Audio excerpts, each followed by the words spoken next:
The ancient Indian texts mention beautifully decorated chariots or entire palaces called vimmanas that could take off and, in a matter of seconds, fly away as far as space.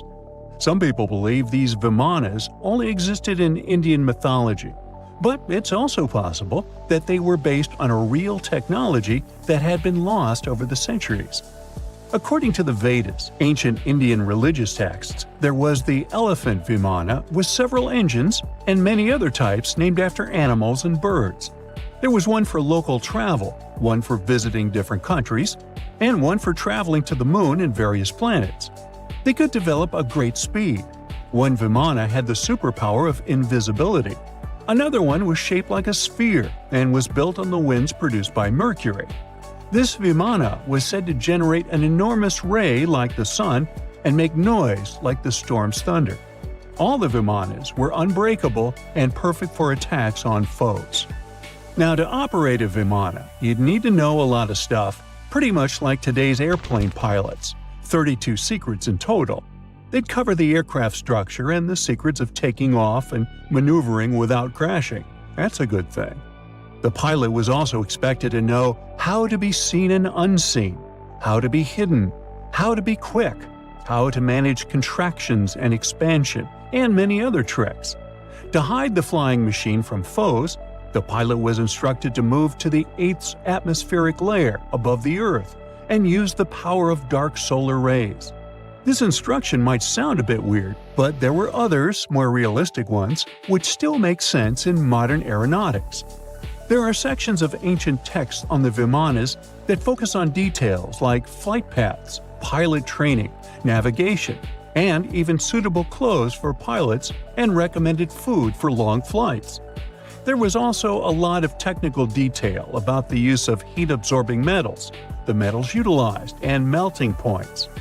The supporters of the theory that the vimanas were more than just myths are sure that the ancient Indians would unlikely go into all these details just for a beautiful story. So, the flying palaces might have been real and way ahead of their time, like many other great Indian inventions. Back in the 6th century BCE, an Indian physician named Sushruta basically wrote the original guide to medicine and surgery. They even called him the father of surgery for his work. Sushruta laid down the details on hundreds of medicinal plants and described complex surgical procedures. He gave instructions on nose reconstructions and skin transplants from one part of the body to another. The original method of rhinoplasty, which involved taking a piece of skin from the forehead to reconstruct the nose, is still used today. But back then, it had a slightly different purpose than surprising your followers on social media. Those nose jobs helped out folks who had lost their noses as punishment for crimes or in fights. Now, you gotta thank an ancient Indian math prodigy for the invention of zero. It might not seem like a big deal, but without it, we would have no binary system and no computers. People before the 5th century CE were only thinking about some sort of a sign to indicate nothing. The invention made addition, subtraction, and other mathematical operations a whole lot easier. You can see the oldest zero in existence carved in the wall of a temple in Gwalior, India. The Indus Valley civilization was using rulers in 1500 BCE and earlier. Made from ivory, these rulers were found during excavations in what is present-day Pakistan and northwestern India. They were widely used in architecture with amazing accuracy. They had units corresponding to slightly over 1 inch that were marked with precise subdivisions within 5/1000ths of an inch. The next invention is more of a concept than a physical item. Standardization is all about setting the rules based on a bunch of people, things, or interests. One of its cool applications that we've all gotten used to is standard weights. Whether you're using pounds or kilograms, you need these universal measurements for weight, right? For this, we owe a big shout-out to the merchants from the Indus Valley civilization who lived around 4,000 years ago. They were measuring everything from food grains to fancy luxury goods using these standardized weights. And their weights had decimal and binary mathematical systems going on. They didn't have high-tech gear. but they pulled off some serious precision using complex calculations and even sand for construction. Their art of standardization made its way to Persia and Central Asia, basically becoming the global weight-watching standard. So if yoga is your go-to exercise, you definitely have a personal reason to appreciate the ancient Indian geniuses. Over 5,000 years ago, during the rule of the Indus Sarasvati civilization in northern India, yoga was first mentioned in the Vedas. Yoga was refined and shaped over the centuries, until it grew into a massive teaching with over 200 sacred writings dedicated to this way of obtaining enlightenment. At the beginning of the current era, yoga got a new trajectory thanks to a Hindu writer who laid down a system of yoga in his text, the Yoga Sutras. It became a whole-body rejuvenation, a life-extending practice with poses that you are still doing on the mat today. Yoga has reached the Western world only in the 19th century, and it caught on like wildfire. Chess, the all-time top game for intellectuals, is also an Indian invention. Its ancestor was called Chaturanga, and it was a strategic board game that started gaining popularity around 3,000 years before the current era. This early Indian version of chess was played by 4 people, not 2, and had 64 squares. Each player had 8 pieces, ranging from pawns to kings, bishops to knights, and there was no standard 6-faced dice. They rolled with an oblong one. Players facing off were actually allies, forming 2 teams based on the direction they sat. Chess, that we know and love today, was first mentioned in ancient Indian literature in a legend. It said that the wife of a villain called Ravana had invented the game to amuse him. Now, the word shampoo comes from the Hindi word, which means to soothe or knead. The substance was invented in India in 1762 and was originally used for head massages, hence the name. The first shampoo was made of natural oils and herbs. British traders fell in love with the idea and brought it back with them to England. It took years for the original head massage oil to evolve into shampoo as we know it today, but it's still an Indian invention. Unlike the ancient Greeks, who wore animal skins, the Indians started cultivating cotton back in the 5th and 4th centuries before the current era. They used cotton threads to produce fabrics that soon became a huge hit in the Mediterranean and beyond. Jute and wool also have their origins in India. Cashmere, the finest and most exclusive type of wool, actually comes from the Kashmir region of India. Buttons that sit proudly on that cashmere cardigan of yours also have ancient Indian origins. Some 5,000 years ago, the Indus Valley civilization started cutting seashells into geometric shapes with tiny holes in them. First, they were just decorations, but then people started using them to fasten clothes. Now, when you think about radio communication pioneers, Marconi's name usually steals the spotlight. He got a Nobel Prize in Physics in 1909 for his groundbreaking radio work. But there's an unsung hero in the radio waves game, and his name is Sir Jagdish Chandra Bose. He spilled the beans on radio communication way back in 1895. He shot an electromagnetic wave across 75 feet at the town hall in Calcutta, and it went through walls, rang a bell, and even set off some gunpowder. Marconi took a page from Bose's book, using his invention, the Mercury Coherer, as a blueprint for his own two-way radio. Bose didn't patent his genius creation, so he only got his credit a century later. In 1850, French scientist Auguste Mariette went to Egypt looking for manuscripts, but accidentally found a head of a sphinx sticking out of the dunes. He cleared the sand and figured out the sphinx was guiding the entrance to some underground construction. Several months later, he finally entered the Serapeum of Saqqara. Inside, he found an enormous granite sarcophagi with remnants of 64 bulls. Scientists are still amazed by the tech that the ancient Egyptians used to transport those enormous boxes. The Serapeum was built around the year 3000 before the Common Era. It was an underground tomb built to honor the sacred Apis bulls of ancient Egypt. It had a long hallway, almost 500 feet long, with giant stone rooms on both sides. Some of the sarcophagi weighed as much as 50 average cars, and all of them were made with super precision with exact 90-degree angles. These sarcophagi were beautifully decorated with hieroglyphs and carvings that told stories about the lives and importance of the Apis bulls. Now, there are 24 sarcophagi left. In ancient Egypt, Apis bulls were very special animals connected to the deity Ptah. They thought the bulls carried Ptah's spirit and wisdom, helped the pharaoh, and protected the Egyptians. Priests looked for special markings on young bulls to find Apis bulls. It could be a white triangle on its forehead, which symbolized divine light, a shape on its back like a vulture's wing, and a scarab shape under its tongue, which stood for rebirth. If a bull had these signs, they believed it was chosen by Ptah and treated it like royalty. The chosen bulls lived in a special temple in Memphis, the city where they worshipped Ptah. They received the best care and offerings from visitors who wanted their blessings. When an Apis bull passed away, it was treated with great honor and mummified. When Mariette entered the Serapeum, he noticed traces of rollers on the gallery's floor and found 2 wooden horizontal winches. Each had 8 levers. Later, other explorers saw double rails.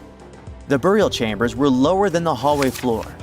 To get the boxes into place, workers filled the chambers with sand so the sarcophagi could be rolled in straight. Then they slowly removed the sand to gently lower the boxes into perfectly cut spaces in the bedrock.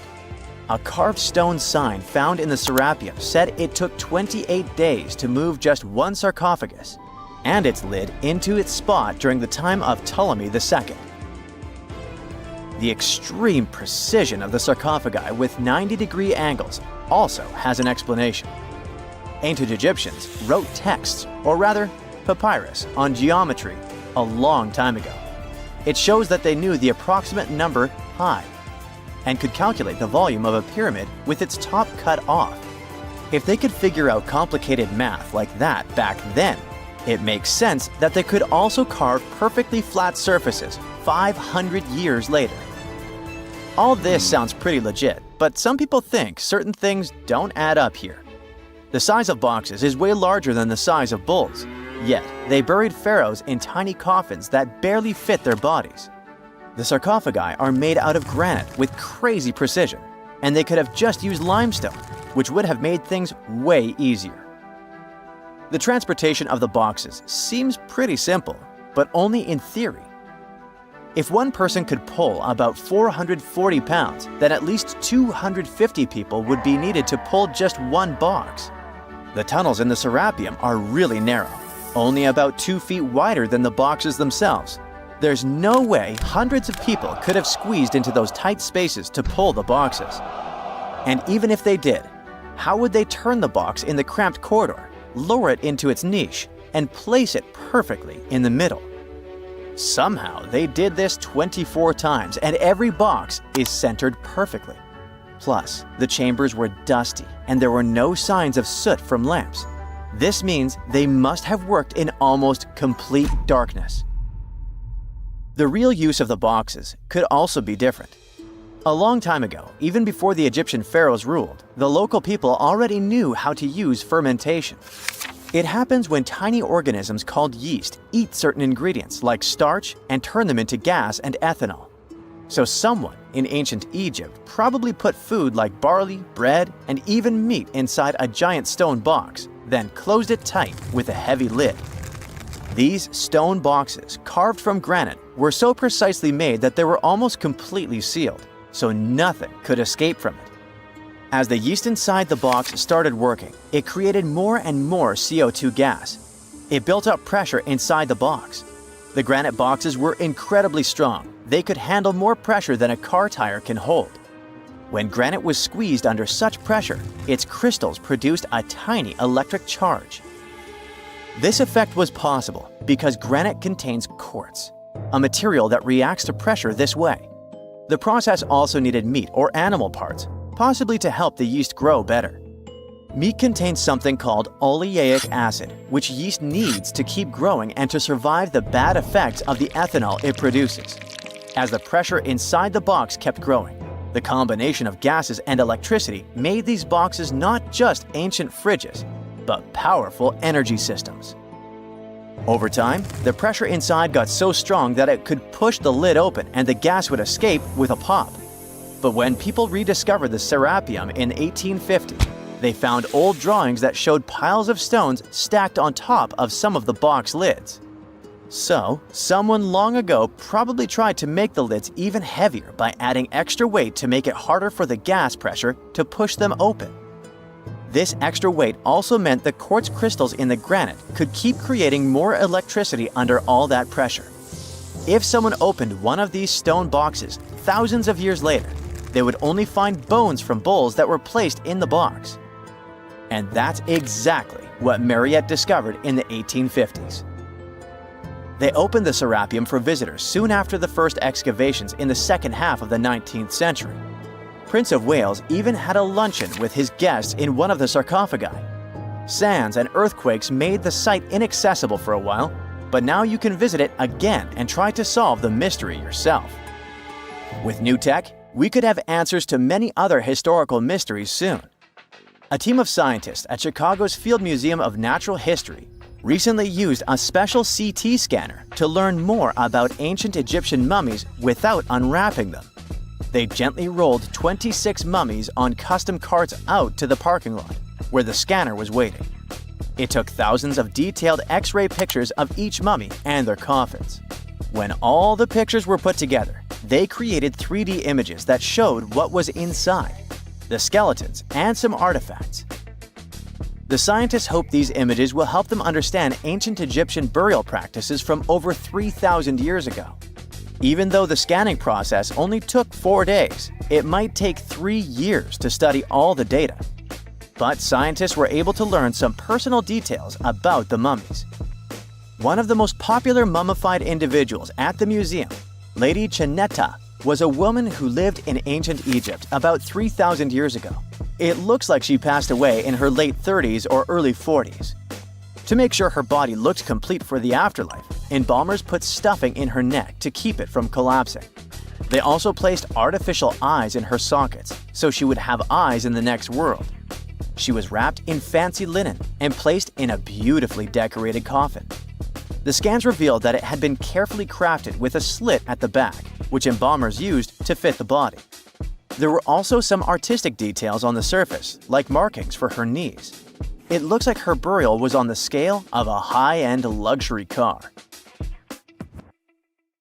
In 1936, British Egyptologist Walter Bryan Emery found a small object in the desert that made people debate whether it was an elaborate stone model of a flying saucer or even a hyperdrive from a spaceship that belonged to some advanced civilization that visited the Earth.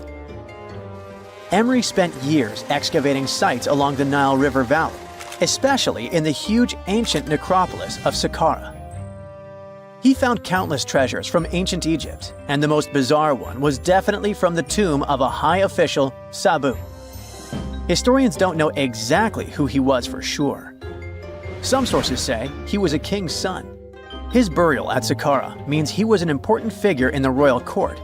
There are no records from this early period he lived in, so Sabu's role and fate are still a mystery. Inside his tomb, scientists found 7 funerary chambers, each filled with traditional grave goods: animal bones, flint tools, pottery, ivory objects, and stone bowls. And then there was a strange, broken artifact that became famous as the Disc of Sabu. It resembles a shallow, round-bottomed bowl, but with 3 delicately carved, curved lobes spaced roughly 120 degrees apart around its perimeter. These lobes are separated by 3 holes, and at the center, there's a thin tube. The material used to build the disc is meta-siltstone, or schist. This type of rock is fragile, highly porous, and super difficult to carve. It flakes easily and crumbles under pressure. So how they made the disc out of it with rather simple stone and copper tools from 3000 BCE is still a mystery. The next big question is why they decided to bury Sabu with it. Perhaps if we knew its true purpose, it would make more sense. When it was first discovered, archaeologists thought it was nothing more than a vase, an incense burner, or a ceremonial decoration. But those who took a closer look from the point of view of an engineer decided it could actually be a component of a larger mechanism. An amateur historian made an exact copy of the artifact with a 3D printer, and it turned out that the disc of Sabu was an ancient impeller, a crucial part of a centrifugal pump. When they put it in a housing and span at high speeds using the small central shaft, the disc was able to displace water. When it was tested without a housing, the disc created a powerful vortex. It became clear that the curved lobes and slightly concave shape of the disc weren't random. It was probably all engineered to move water with remarkable efficiency, like a powerful pump mechanism. Ancient Egypt's entire civilization depended on irrigation. Later dynasties perfected basin irrigation and managed to control the rise and fall of the Nile to take the most from agriculture. So, the engineers of the first dynasty may have been experimenting with advanced irrigation techniques thousands of years earlier than scientists previously thought. But then again, some people have doubts schist is strong enough to be used for a pumping mechanism. They suggest that artisans from Egypt's first dynasty were trying to recreate an even older object, using whatever tools and materials they had. It could be a stone replica of something originally made from metal, possibly belonging to a civilization far older and more advanced than ancient Egypt itself. One Swiss author takes this idea even further and proposes that the disc is a copy of a component from an extraterrestrial spaceship's hyperdrive, or stone model of a flying saucer. One French researcher believes the disc of Sabu was part of a secret massive factory system to manufacture sodium carbonate inside pyramids. Some people suggest that the disc may have been a primitive tool for weaving ropes. The lobes held strands of silk or fiber that were twisted into twine when it was spun. Or it may have been a gigantic lamp. Another historical mystery is a map from 1513 that is believed to be the oldest surviving detailed map showing the Americas. The author of the map is a Turkish captain, Piri Reis. He never crossed the ocean himself and put together this map from 20 regional maps.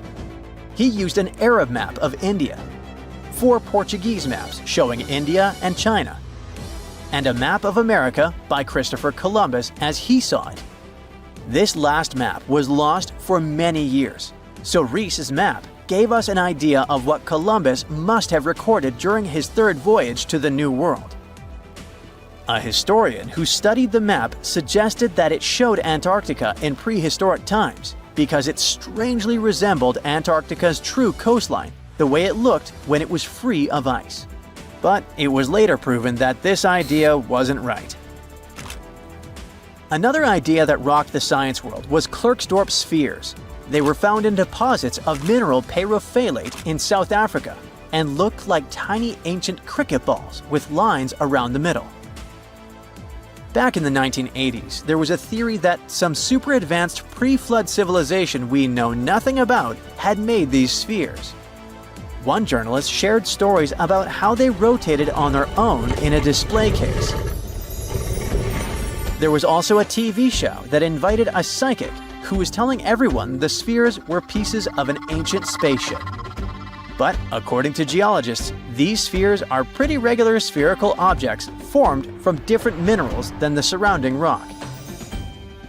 The seam-like lines on them are just imprints from the host rock's layers building up over time.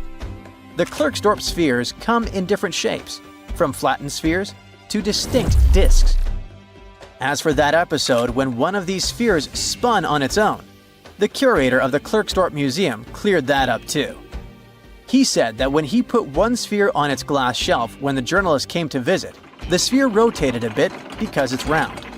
There are some gold mining activities going on nearby, so the land where the museum stands often experiences earth tremors.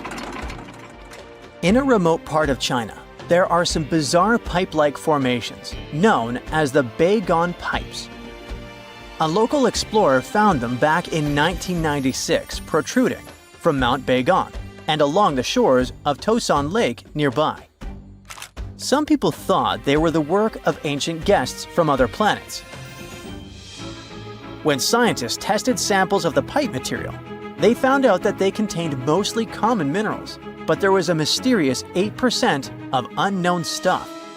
Some extra tests showed that these pipes had been there before humans. Chinese geologists later visited the site and suggested that these pipes were formed naturally over time. It was probably fossilized tree roots from the area's super green past. It's still a real mystery with no clear-cut answer. While digging a trench along a river in Romania, workers found a wedge, which is now famous as the aluminum wedge of Ajud, or the object of Ajud. Right next to it, there were some mastodon bones. Those distant relatives of elephants lived 11,000 years ago. So some people concluded the wedge is of the same age. The cool part is that it's made of aluminum, but this metal wasn't discovered until the 1800s. This material requires serious heat to produce.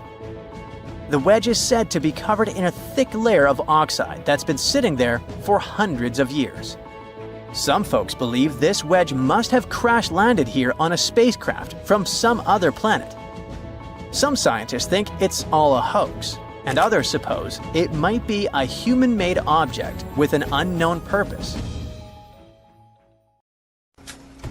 Humans invest a lot of time and money exploring the unknown.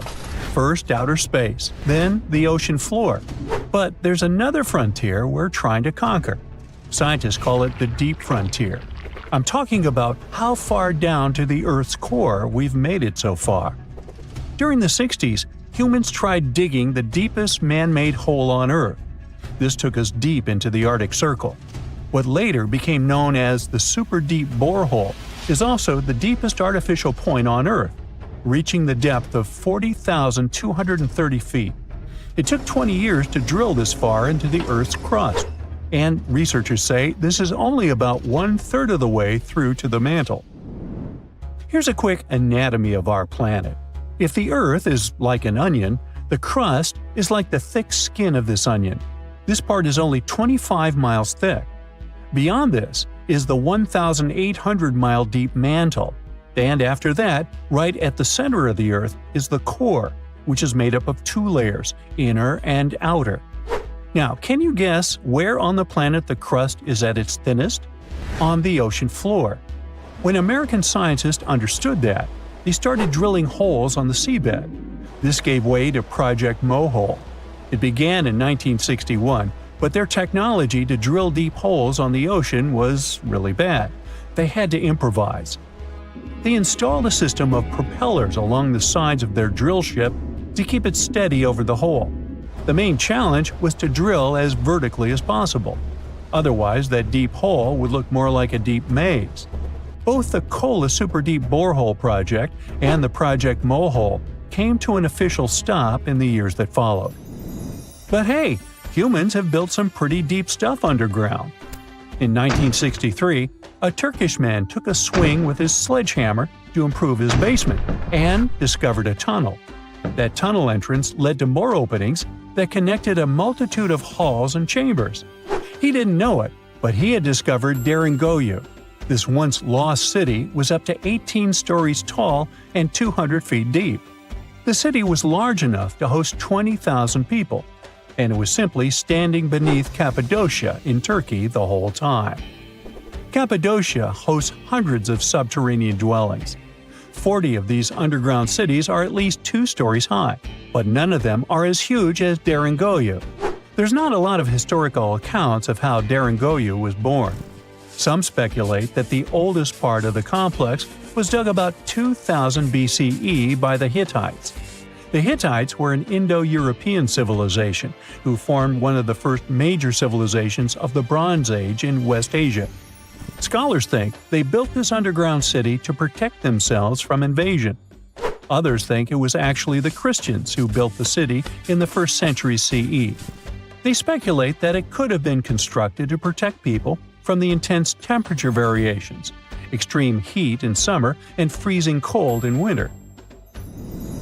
Geographically, the terrain under Cappadocia is great for building.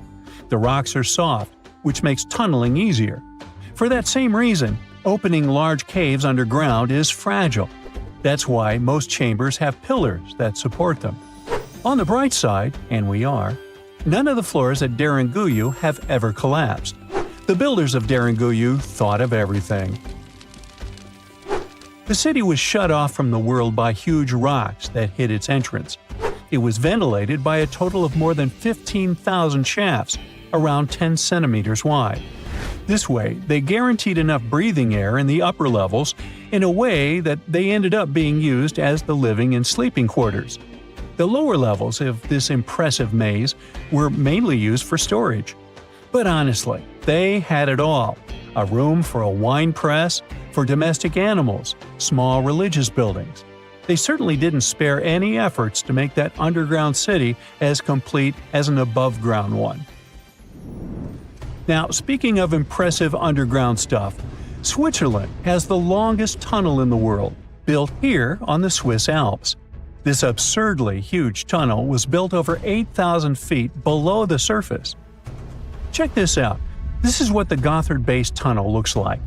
The first idea to build the tunnel was put forward as early as 1947, but construction only officially began in 1999. It took them years to approve the project and then scout for the perfect location. Even so, the 73 different rock types that compose Massif turned the construction into a real challenge. Some of the rocks were as hard as granite, and others were as soft as sandstone. This meant they needed different approaches and equipment so the whole thing wouldn't crumble down. Overall, they had to excavate about 28 million metric tons of rock to make way for the tunnel. There were many other challenges to build that far into the earth. The deeper into the mountain they got, the hotter the temperatures were.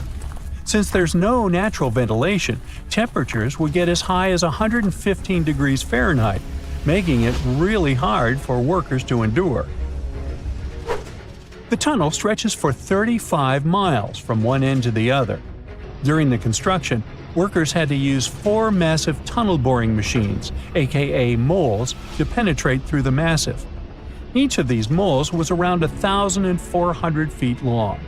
But that was one of the best things they could do, since these machines limit the disturbance to the surrounding ground and help to produce a smooth tunnel wall.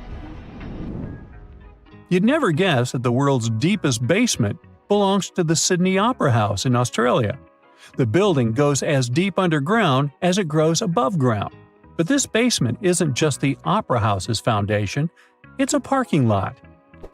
This unique parking garage penetrates 120 feet underground, or 12 stories deep, while most car parks are only 4 or 5 stories deep. But that's not all that makes it unique. You see, if they decided to build a normal rectangular parking space, this would end up eliminating a bunch of possible parking spaces. And since they wanted to maximize the space they had available, they had to come up with some superb structure.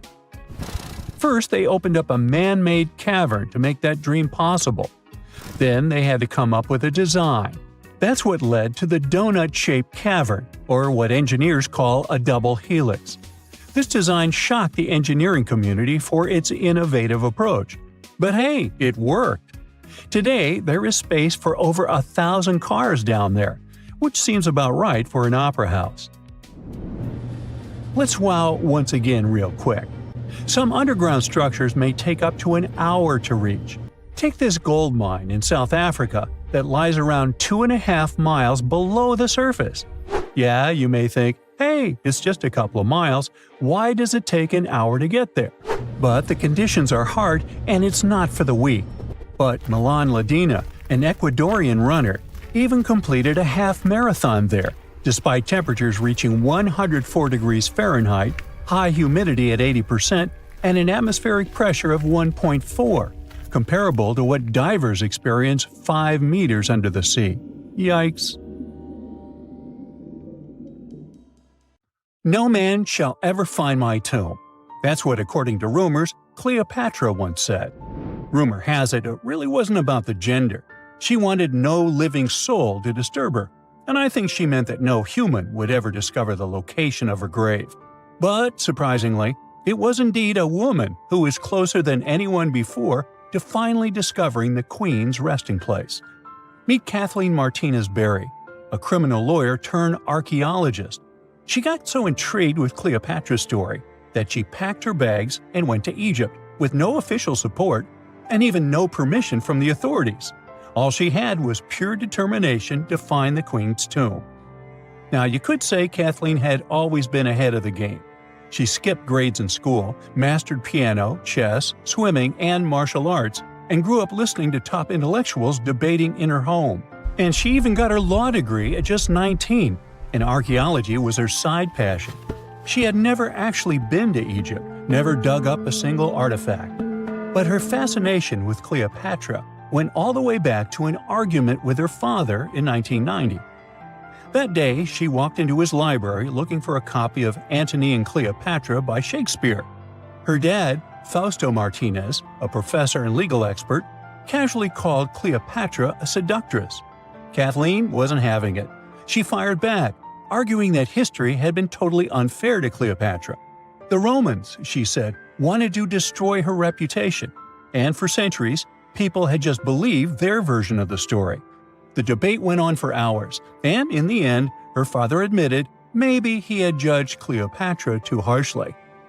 That conversation changed everything for Kathleen. From that day on, she read every ancient text she could find, especially Plutarch's account of Cleopatra and Mark Antony. The more she learned, the more convinced she became that Cleopatra wasn't just some queen who fell for the wrong guy. She was a genius, playing a dangerous political game to keep Egypt independent. And the more she read, the more she started thinking, what if everyone had been looking for Cleopatra's tomb in the wrong place? That thought stuck with her. When she was caring for her second child, she earned a master's in archaeology. Multitasking. That reignited an obsession that would take over her life, uncovering the truth about Cleopatra. Even though most experts believe that Cleopatra's tomb, along with the final resting place of 13 other Ptolemaic rulers, lies somewhere beneath modern-day Alexandria, Dr. Martinez has a different idea. She believes Cleopatra was buried at Taposiris Magna, an ancient temple dedicated to Osiris, the Egyptian deity of the afterlife. But she still needed an ancient foundation plate. These plates, about the size of a smartphone, were placed beneath important temple structures and often contained inscriptions explaining when and why the temple was built. If she could find a plate that confirmed the temple was dedicated to Isis, Cleopatra's patron deity, she'd have solid proof that this was the right place to look. Nothing could deter Martinez. She excavated the entire temple site, digging deeper than anyone before her. Her team found coins with Cleopatra's name and face stamped on them. It meant Cleopatra had a direct connection to this site. Then, they uncovered something even more interesting: a tunnel used to bring water to people, leading straight from the temple into the Mediterranean Sea. So, if parts of the temple had already sunken into the water, could Cleopatra's tomb be down there too?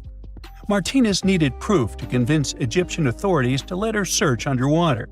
And, against all odds, she found the missing foundation plate. On it, the pharaoh offered a large area of Nubia to deity Isis. That was it, the confirmation she needed. The temple was indeed dedicated to Isis, proving her theory wasn't just speculation. If one temple was on land, Martinez suspected the second temple, possibly Cleopatra's tomb, had collapsed into the sea. She needed help from experts in underwater archaeology, so she reached out to Robert Ballard, the guy who discovered the Titanic. With support from the Egyptian authorities, she and her team began exploring the waters off the coast of Alexandria. And what they found was mind-blowing.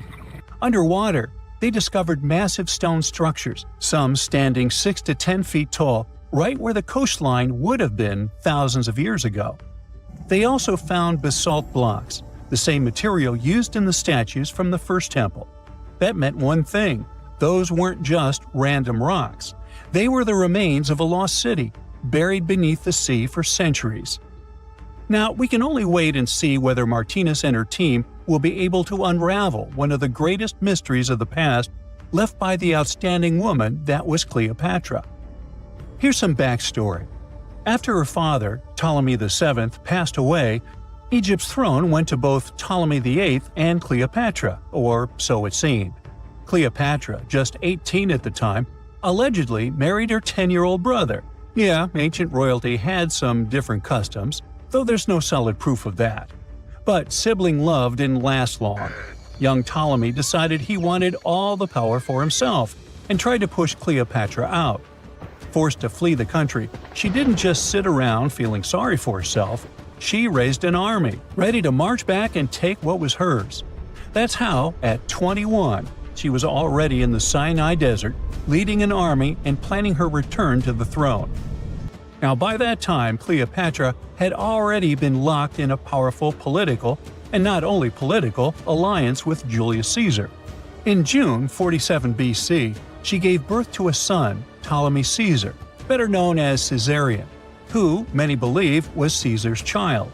But that didn't stop her from playing by Egyptian royal rules. And her husband number 2, her other brother, Ptolemy XIV.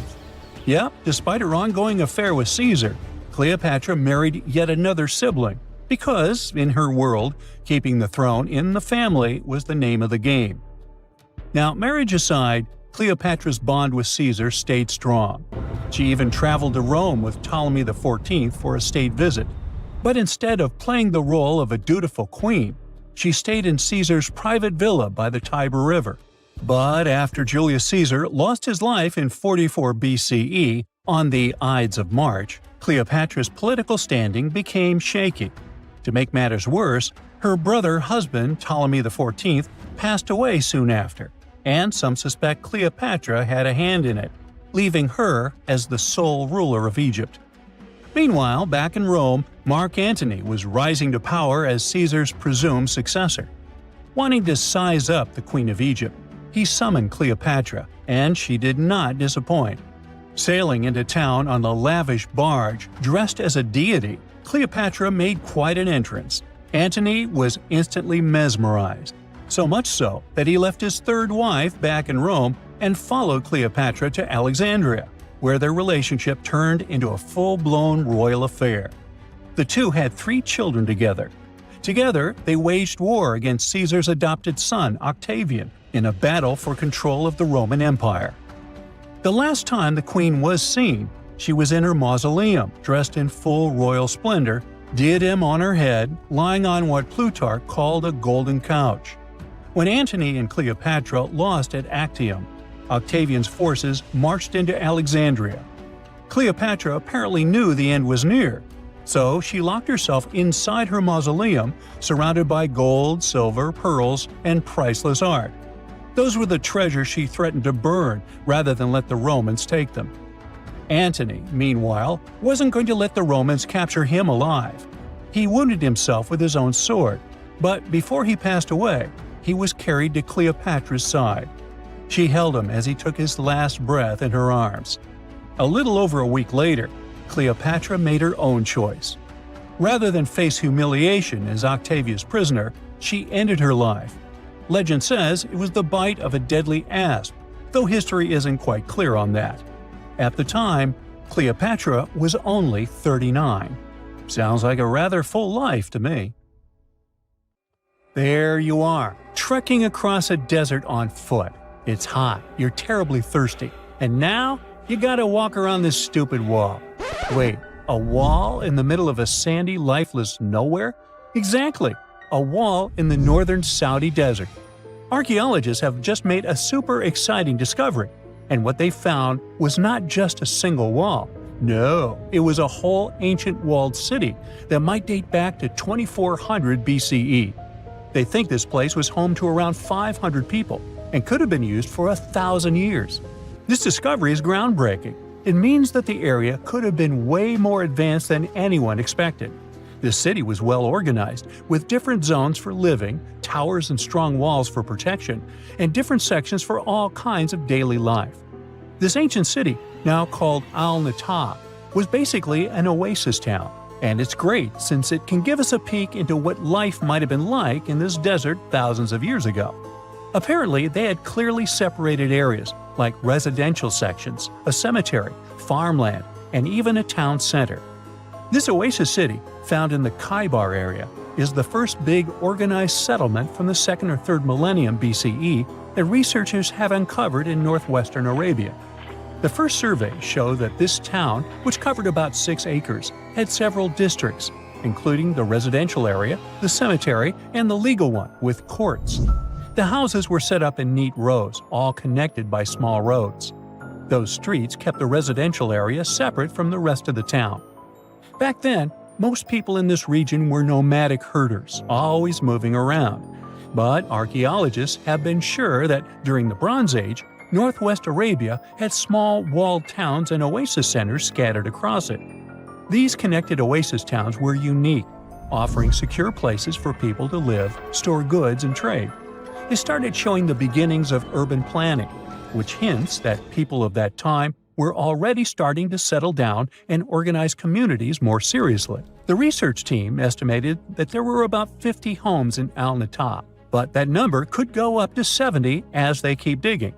They think that a few hundred people lived there, and probably one of the coolest things is that some houses went up to 3 stories tall.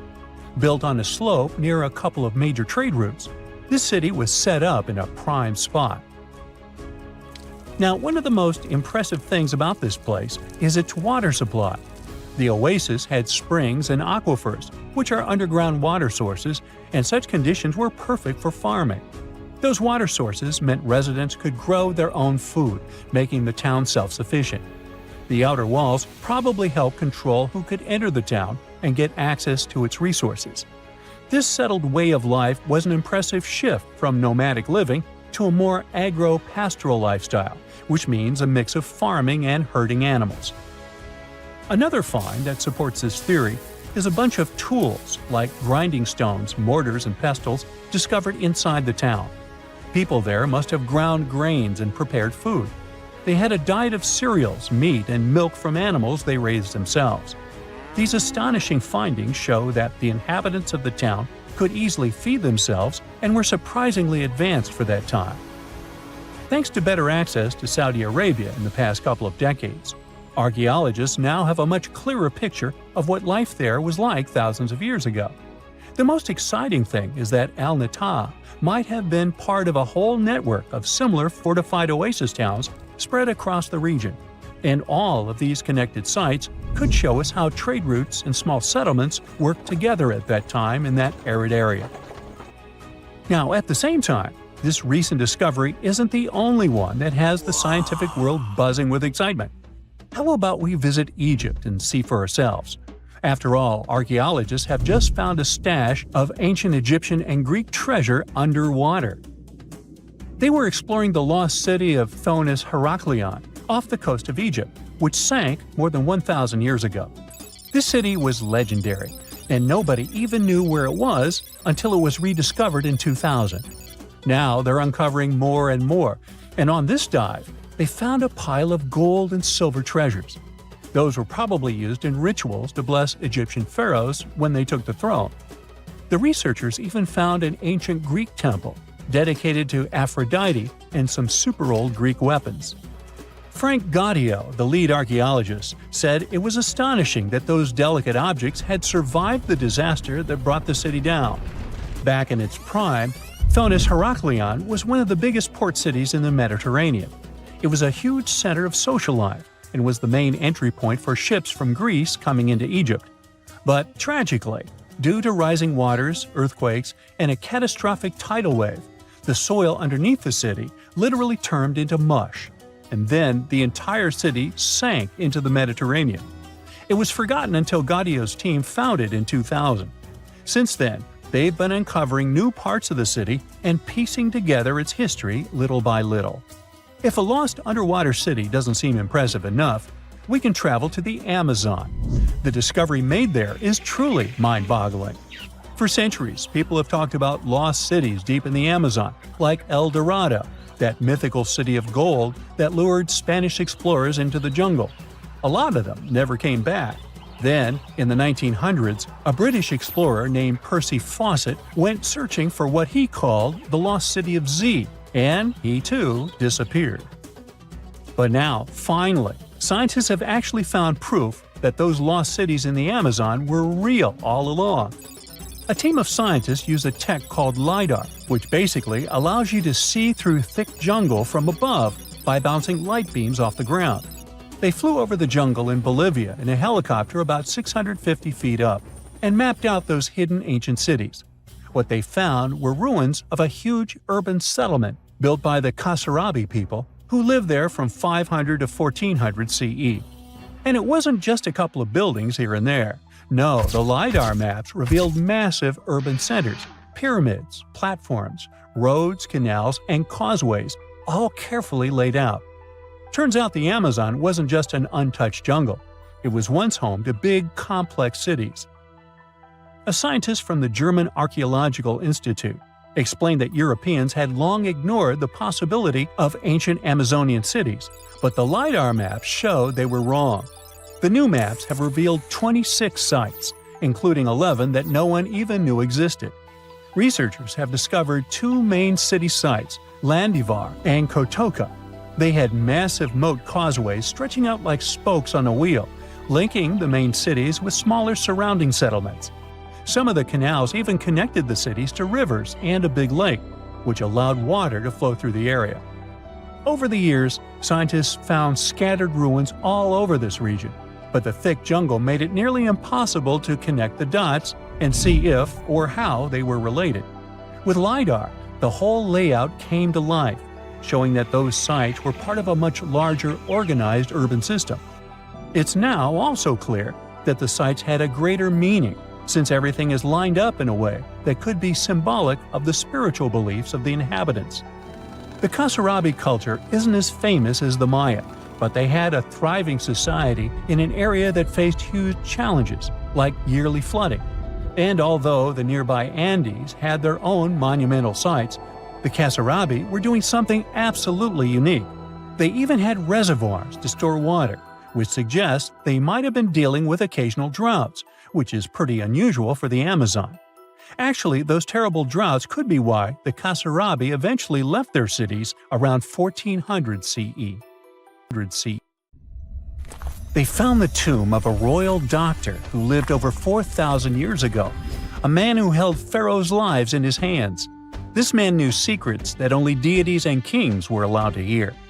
And yet, when they opened his tomb in 2024, there was no body, just vivid paintings, untouched by time, and cryptic symbols carved into stone. Who was he, and why was he buried with spells linked to a scorpion deity? The tomb was buried deep beneath the sands of Saqqara. The doctor's name was Teti Nebu. He lived around 4,100 years ago, during one of Egypt's most mysterious turning points, right at the edge of glory and collapse. These were the final days of Egypt's Old Kingdom. The sun still glinted off freshly built pyramids, but the shadows were already creeping in. The pharaoh, Pepi II, had ruled longer than anyone before him, 90 years. But by the end of his reign, the country was cracking. The power was slipping, the regional leaders were rising, and the Nile floods grew unpredictable. In this shaky period, the mysterious doctor thrived. His tomb was discovered by a Swiss-French archaeological team in the shadows of old pyramids. The weirdest part was that when they uncovered his burial chamber, they found no body, no golden treasures either. Unfortunately, the tomb had been robbed long ago. But what remained was something even more fascinating: the words and images left on the walls. The paintings are still vibrant, bright colors that somehow survived all those years underground. The walls show jars, containers, strange abstract patterns, and geometric shapes. And then there are hieroglyphs, lines and lines of sacred script carved with precision, like someone had poured their soul into every curve. These inscriptions revealed who Teti Nebu truly was. Turns out, he wasn't just any doctor. He was the conjurer of Serket. Now, Serket was the female deity of scorpions, sacred and terrifying. Egyptians believed she could stop venom, heal bites, and protect the living from toxic elements. The title, Conjurer of Serket, meant Teti Nebu was a specialist in treating dangerous stings and bites. And if he got an entire tomb for himself, he may have been Egypt's top expert in those things, a man who healed with both medicine and magic. But that wasn't all. He also held the title Director of Medicinal Plants, a title seen only once before in all of ancient Egypt. That means he knew the healing power of herbs, roots, and oils like no one else. Now you might wonder, what plants in a huge land of sand? But in reality, ancient Egyptians used herbal medicine that would hold up in some labs today. They created pills, ointments, and inhalers. Most often they chose some active ingredient, a flavor to make it easier to take, and something to deliver it into the body. Sound familiar? And yeah, they didn't have many traditional plants, so some of these ingredients were bizarre by our standards, like using crocodile dung and acacia mixed with honey. They even had formulas for anti-wrinkle creams. And apparently, our mysterious healer was also chief dentist. This title is almost never seen in ancient records. Evidence of Egyptian dentists is incredibly rare. Turns out, our ancient genius didn't just fight stings and study plants. He was also trusted with teeth and jaws, which were actually a huge problem in ancient Egypt. These people may have built wonders, but their teeth paid the price. Ancient Egyptians constantly caught grains of sand in their mouths. They often ate grit-filled bread and raw vegetables, which wore down enamel and caused a horrible condition called attrition. This led to tons of problems, including tooth loss. They had to improvise back in the day. For example, crafting the world's oldest known toothpaste from crushed rock, mint, and pepper, which ironically only made things worse for the gums.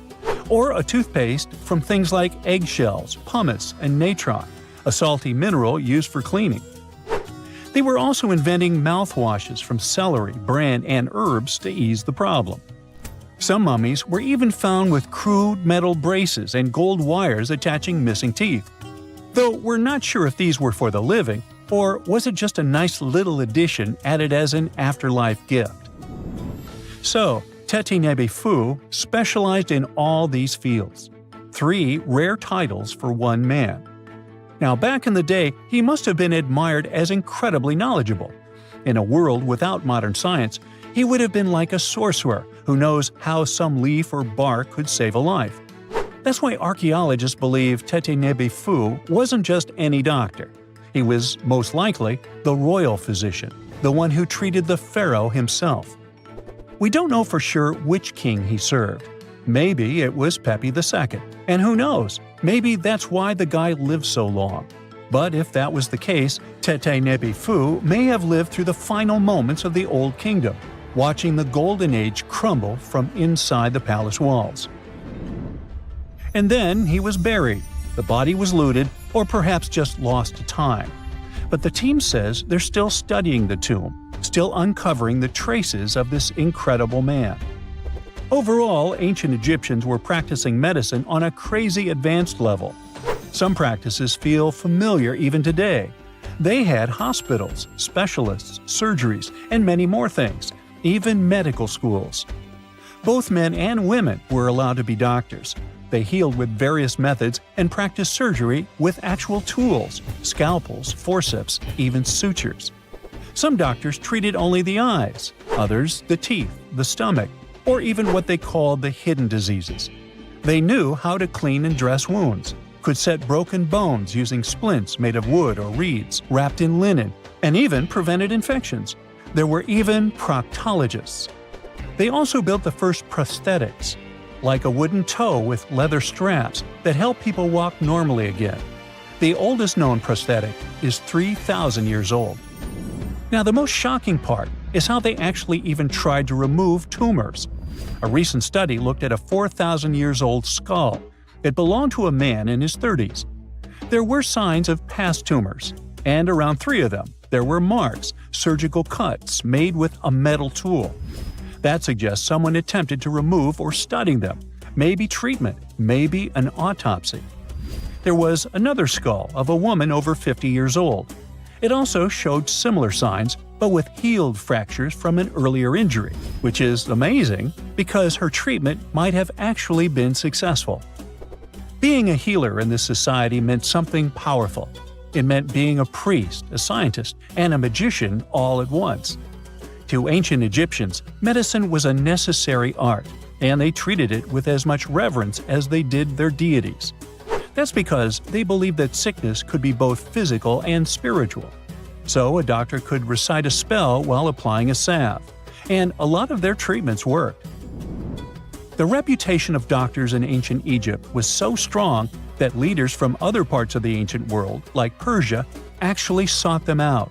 Even Homer, the Greek poet, once said the Egyptians were the most skilled healers of all. Of course, their understanding of the human body wasn't perfect. For example, they thought the heart controlled thought and emotion.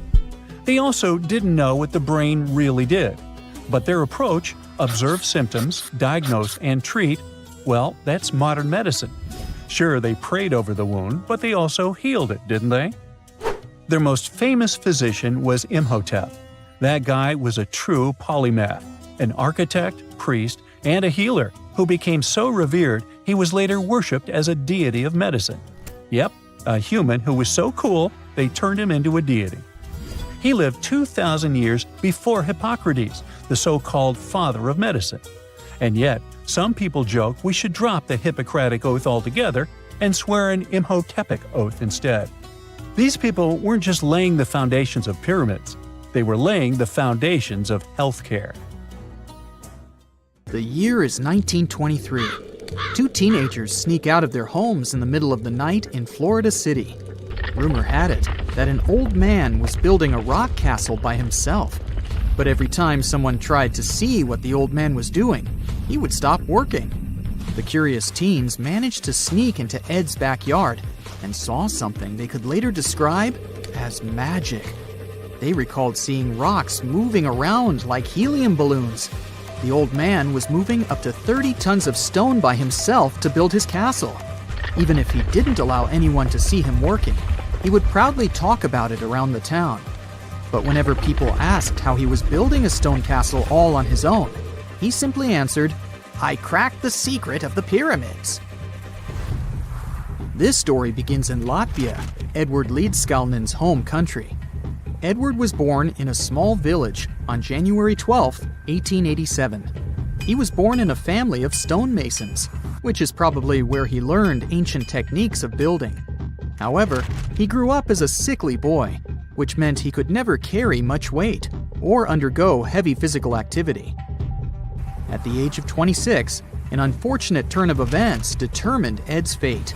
The love of his life broke off their engagement, and heartbroken Ed decided to move to the United States. He lived in a couple of American states before finally moving to Florida, where his life's adventure started. Ed spent years searching for the right spot of land to build his dream house. He always rejected good farmland. When people wondered why, he only smiled. Finally, when he bought land of his own, it was deemed terrible by his close friends.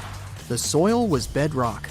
He could neither plow nor farm it, but it seemed perfect for what he was seeking to build. Ed's close friends would often describe him as eccentric. When asked why he wanted to build a house, he would only say, "It's for my sweet 16. Someday she's coming back." Then, he changed the topic of the conversation. It took Ed about 30 years to finish Coral Castle, and he did it all by himself. He would only work under the cloak of night and never let anyone see what he was doing. The completed Coral Castle embodies a number of unsolved mysteries. If you were to visit the site back then, you'd have to go through a 9-ton, 8-foot-tall revolving gate door that even a kid could push with just one finger. Ed was so proud of this door that he originally named the site Rock Gate Park. It was renamed Coral Castle only much later, after Ed's passing. Once inside, visitors would access the incredible wonders of Ed's constructions: towers, mystic symbols, furniture, and swing sets, all made entirely of monolithic blocks of stone. The stones are set on top of each other, using only their weight to keep them together. And believe it or not, the entire park gathers around 1,100 tons of stone. Today, if you visit Ed's living quarters, you'll even see the simple instruments he used to construct all of this: chisels, hammers, ropes, and pulleys. The type of work he did is difficult even with modern-day equipment, let alone without it. Coral Castle's main mystery lies in how Ed managed to do it.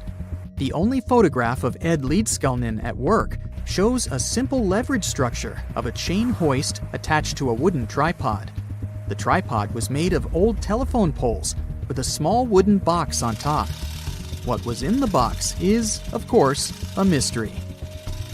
Unfortunately, he took his secrets with him, not sharing the truth of his work with anyone else. Yet, not all is lost, as there are many theories and speculation surrounding what could have happened there. One theory says that there is a harmonic grid inside the Earth's surface, something that would create anti-gravity spots around the globe. It's believed that Coral Castle was built in such a spot. This could explain why it took Ed so long to find land that pleased him. Maybe what he was looking for was a place that allowed him to experiment with anti-gravity forces. Yet, whenever Ed talked about his work, he would say he understood the laws of weight and leverage, and, sure thing, that he had cracked the secret of the pyramid builders. And what secret is that, you might ask? According to Ed himself, it has to do with magnetism. He even published a pamphlet called Magnetic Current. There, he explains that every object has magnetic particles inside of them. A person just needs to understand where they are located inside such objects. This way, objects can be lifted and moved around without much effort, just like moving something heavy underwater. Researchers say that if we assume Ed Leedskalnin and the pyramid builders used the same technique, then it would only have taken 4,700 workers to build the Great Pyramid of Giza, instead of the 20,000 to 100,000 that is currently estimated. But this story just keeps on getting more and more mysterious. In the late 1920s, Ed was finishing the construction of Coral Castle in Florida City. Rumors about his work had spread around town. People said Ed was hiding a stash of money somewhere in his living quarters. One night, a group of men waited until Ed was alone and broke into the castle to rob him. They couldn't find the money and, luckily, didn't harm Ed. But in the following days, he decided that it was best he moved out of that land. Of course, he took more than his toothbrush along with him. Ed decided to move the entire Coral Castle to another land 10 kilometers away from where he had built the park. Legend says he hired a truck driver and asked him to swear secrecy about what Ed intended to do. He asked the driver to look away while Ed loaded the truck by himself, moving all of the rocks without any help. With the truck loaded, Ed and his castle moved to Homestead, Florida, where the park is located until this day. In 1986, a group of engineers from Florida University was called to try to fix the park's gate entrance, the 9-ton revolving door that Ed was so proud of. They arrived with plenty of modern-day equipment, including a 20-ton crane. When the engineers took the door down, they noticed that Ed had used a strange circular stone at the bottom of the revolving door. The engineers couldn't understand how this frisbee-sized rock could withstand 9 tons of weight without breaking into pieces. They sent the rock to the geology department at the University of Florida, but the geologists simply returned the rock, saying they couldn't find a match of this rock in their databases. They couldn't determine its origin. The engineers put the 9-ton gate back into place, trying to use other techniques. At first, it didn't work without the base rock Ed had originally used. So, they had to cut the gate rock to make it work as a revolving door once again, proving that modern-day technology couldn't replicate what Ed had done single-handedly. Fast forward to 2011, and another man claimed to have cracked the code of the pyramid builders and Ed Leedskalnin himself. Wally Wallington, a retired construction worker from Lapeer County, Michigan, has managed to build using similar techniques to those used by Ed. Wallington is known for having built his personal Stonehenge in Michigan. He is said to have used simple machines, such as levers and counterweights, moving around multi-thousand-pound concrete blocks. Unlike Ed, Wallington has shared his techniques with the public. Multiple videos are showing the clever engineering he built from very simple materials. It sure is impressive. The man has moved his entire barn into another property just with the help of simple tools. However, there is no way to prove that these were the same techniques used to build Coral Castle. To this day, the secrets of Coral Castle haven't been unraveled. But hey, we can always keep trying to solve it. We all know some iconic symbols. The Statue of Liberty screams USA. The Eiffel Tower represents Paris. And this mask? Undoubtedly, it's Tutankhamun's, right? Sometimes it feels like historians have squeezed every last drop out of the King Tut story. But guess what? The most obvious details often slip right under our noses. Like the fact that this famous mask didn't actually belong to him, nor was it ever meant for him. Stick with me for the details. Can we get a close-up of that mask? Thanks. See those holes? Yep, they're for earrings. And no, it's not that they had anything against jewelry, but back in ancient Egypt, earrings were typically worn by high-status women or kids. Now, if you know your history, you might say, but Tut was a boy king, wasn't he? You're spot on. He began his reign at just 9 years old. Sadly, that didn't last long as he passed away at a very young age. So when he was 9, he might have worn earrings, but he probably took them off when he hit that no earrings age. Sounds reasonable, right? Actually, not quite. That would have been pretty strange since nobody expected him to pass away young. Certainly not at 9. So no one was preparing a kid's mask for a burial. It's this untimely demise that suggests the mask used was simply the best option available when Tut passed away. There are more clues pointing to the idea that the mask was found in a hurry. Let's think about this. Even though Tut was mummified and his body could wait a bit, his loved ones wanted him to reach the afterlife ASAP. Some experts even believe the paint in the tomb was still wet when it was sealed. But look at his mask. It's a masterpiece. There's no way it was made in a rush. It's way more elaborate than other simpler cartonnage pieces. The renowned mask of King Tut stands 21 inches tall, adorned with precious stones, and features a golden beard that weighs 5.5 pounds, making the entire mask 22.5 pounds. Okay, I'm a bit confused here. So it seems like it was probably a kid's mask, but it had a beard? I've never seen a 9-year-old with a goatee, and I'm guessing you haven't either. Just think about it. A grown man's face compared to a kid's face.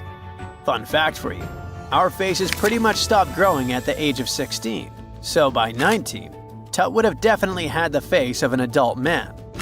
Can you imagine trying to fit a relatively small kid's mask on a grown man? That would have been super embarrassing, and no one would have let that happen. Right, let's dismiss the kids theory. Now, the second option, if you remember, is that the mask could have originally belonged to a woman. This is where the beard theory comes into play. Some researchers believe the beard might have been added later on. Here's another twist. What if the mask was actually made for Nefertiti herself, who ended up maskless? In this case, there are two discoveries. Two birds with one stone. For now, it sounds like a conspiracy theory, I know. But let's give it a shot and delve deeper into the details. So, Tut passed away in around 1323 BCE, probably due to malaria. He had other health issues too, like when he broke his leg, and records suggest he wasn't in the best shape. As for Nefertiti, we have no solid data about her demise. Plus, nobody knows exactly when or where she was buried. The supposed year when she passed away is around 1330 BCE, but she could have lived longer, and the mask was intended and prepared for her. Or maybe they just took her mask right from the burial chamber. After all, they were family. Well, sort of. She was said to be his stepmom, having been married to Al-Natah, who was likely Tut's father. but this is not 100% accurate. Some scientists doubt it. Ah, these ancient Egyptian families. It's hard to keep track of who's who. I know, you're not yet convinced that Tut wore a lady's mask. Let me share one more theory with you. Meet Howard Carter, the enthusiastic archaeologist who discovered Tutankhamun's tomb. It was located in the Valley of Kings outside Luxor, and, to everyone's surprise, was nearly intact. When he entered, he noticed something odd. This didn't feel like a pharaoh's burial chamber. It was classy and all, but it had a vibe that suggested it was made for a woman. Typically, Egyptian pharaohs had larger tombs that suited them better, and even more strangely, it was oriented to the right of the entrance. This didn't add up. That orientation was typical for female chambers, which Egyptian queens used. Another red flag was that the chamber appeared to have been built in stages, and all the artifacts, around 2,000 of them, seemed hastily placed there. Even more curious, they looked like they were meant for other royals. Carter discovered this burial site in 1922, but it remained a mystery as to why it was so bizarre. Almost a century later, Nicholas Reeves thought he may have solved the puzzle. He claimed that King Tut might not have been the original resident of the tomb. Instead, he suggested that the undisturbed resting place of the legendary Queen Nefertiti could be hidden behind the walls of the boy king's burial chamber. Nicholas studied high-resolution photos for months, meticulously examining every pixel. One day, he focused on detailed scans that revealed the texture of the tomb's walls beneath layers of paint. He spotted what he believed to be outlines of two doorways that had been blocked and plastered over to hide them from view. The more he looked, the more it seemed real. Could it be a tomb within a tomb? Nicholas theorized there was a hidden storeroom behind the western wall of King Tut's tomb, and his chamber might just be the outermost section of a larger corridor-style network of rooms. It all sounds fancy, but sorry to break it to you, Reeves' theory was debunked.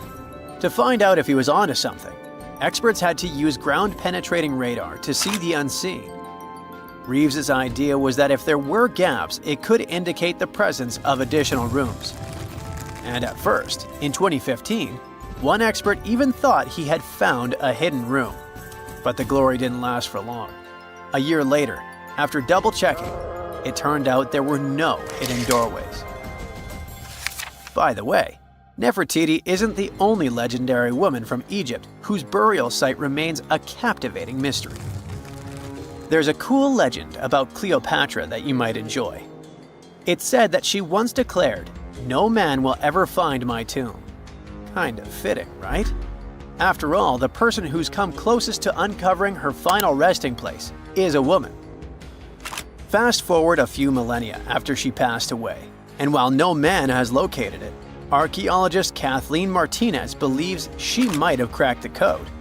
She's been on the quest for Cleopatra VII's tomb for nearly 20 years, and recently discovered a bust that she thinks represents the famous queen. However, not everyone is on board with her claim.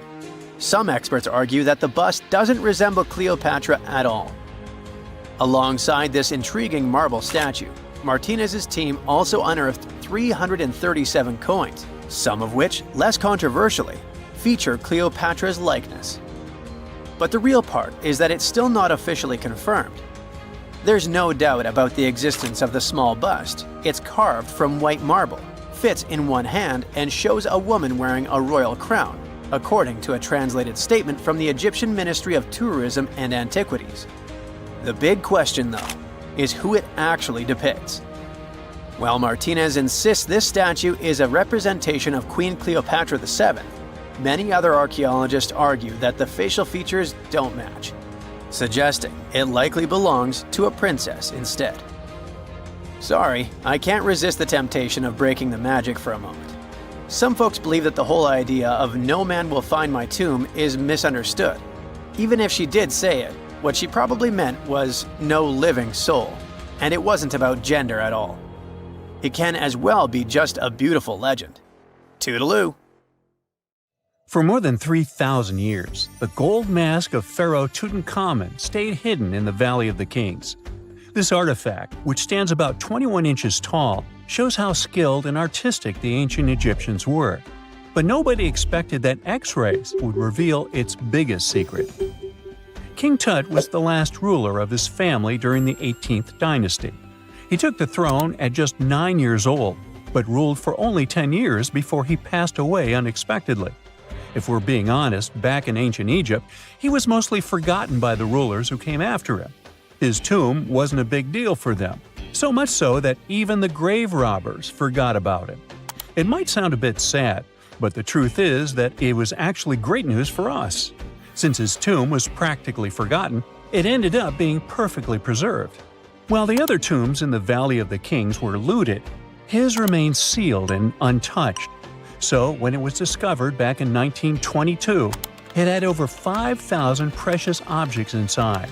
That made Tutankhamun basically an instant celebrity and one of the best-known pharaohs nowadays. Among the treasures was the most stunning piece, his golden mask. This mask is said to be an exact image of the king's face, or at least it was supposed to be, but we'll get to that later. The purpose of this accurate representation of his face was to make sure that his soul would recognize him in the afterlife and return to his mummified body. In ancient Egyptian beliefs, this would allow him to continue living in the afterlife. The details of the mask clearly looked incredibly difficult to create, but people didn't realize how complex it truly was until many years later. The first X-rays of the mask were taken in 1967. Back then, the main reason for these scans was practical – conservation. The mask was heading to Paris for an exhibition, and it was the first time it had ever left Paris. This would help them keep track of any changes during the exhibit. Plus, the images could give clues about how the mask was made, but back then, they probably didn't fully realize just how complex its construction was. I mean, Egyptian goldsmiths didn't use modern soldering techniques, so how did they make this mask? New X-rays taken in 2007 gave us some answers. It turned out the Egyptians didn't use pure gold, which is 24 carats.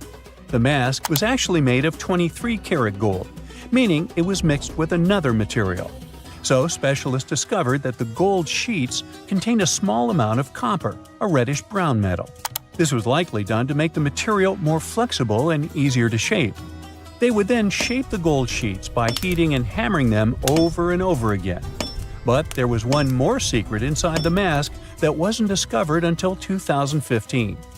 The year before, the staff at Cairo's Egyptian Museum were working on the mask display when the long beard of the mask accidentally got knocked off. Another theory is that the beard had become loose over time and just fell off. Either way, the fact that King Tut's beard came off caused a lot of stress. After all, we're talking about one of Cairo's biggest tourist attractions, so the experts had to fix the problem quickly. The restoration process started with a detailed recording of the mask's condition.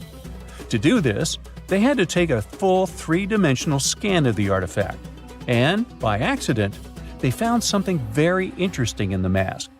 Inside the royal beard, there is a gold tube, an intriguing structure that the Egyptians likely used to attach the beard to the rest of the mask.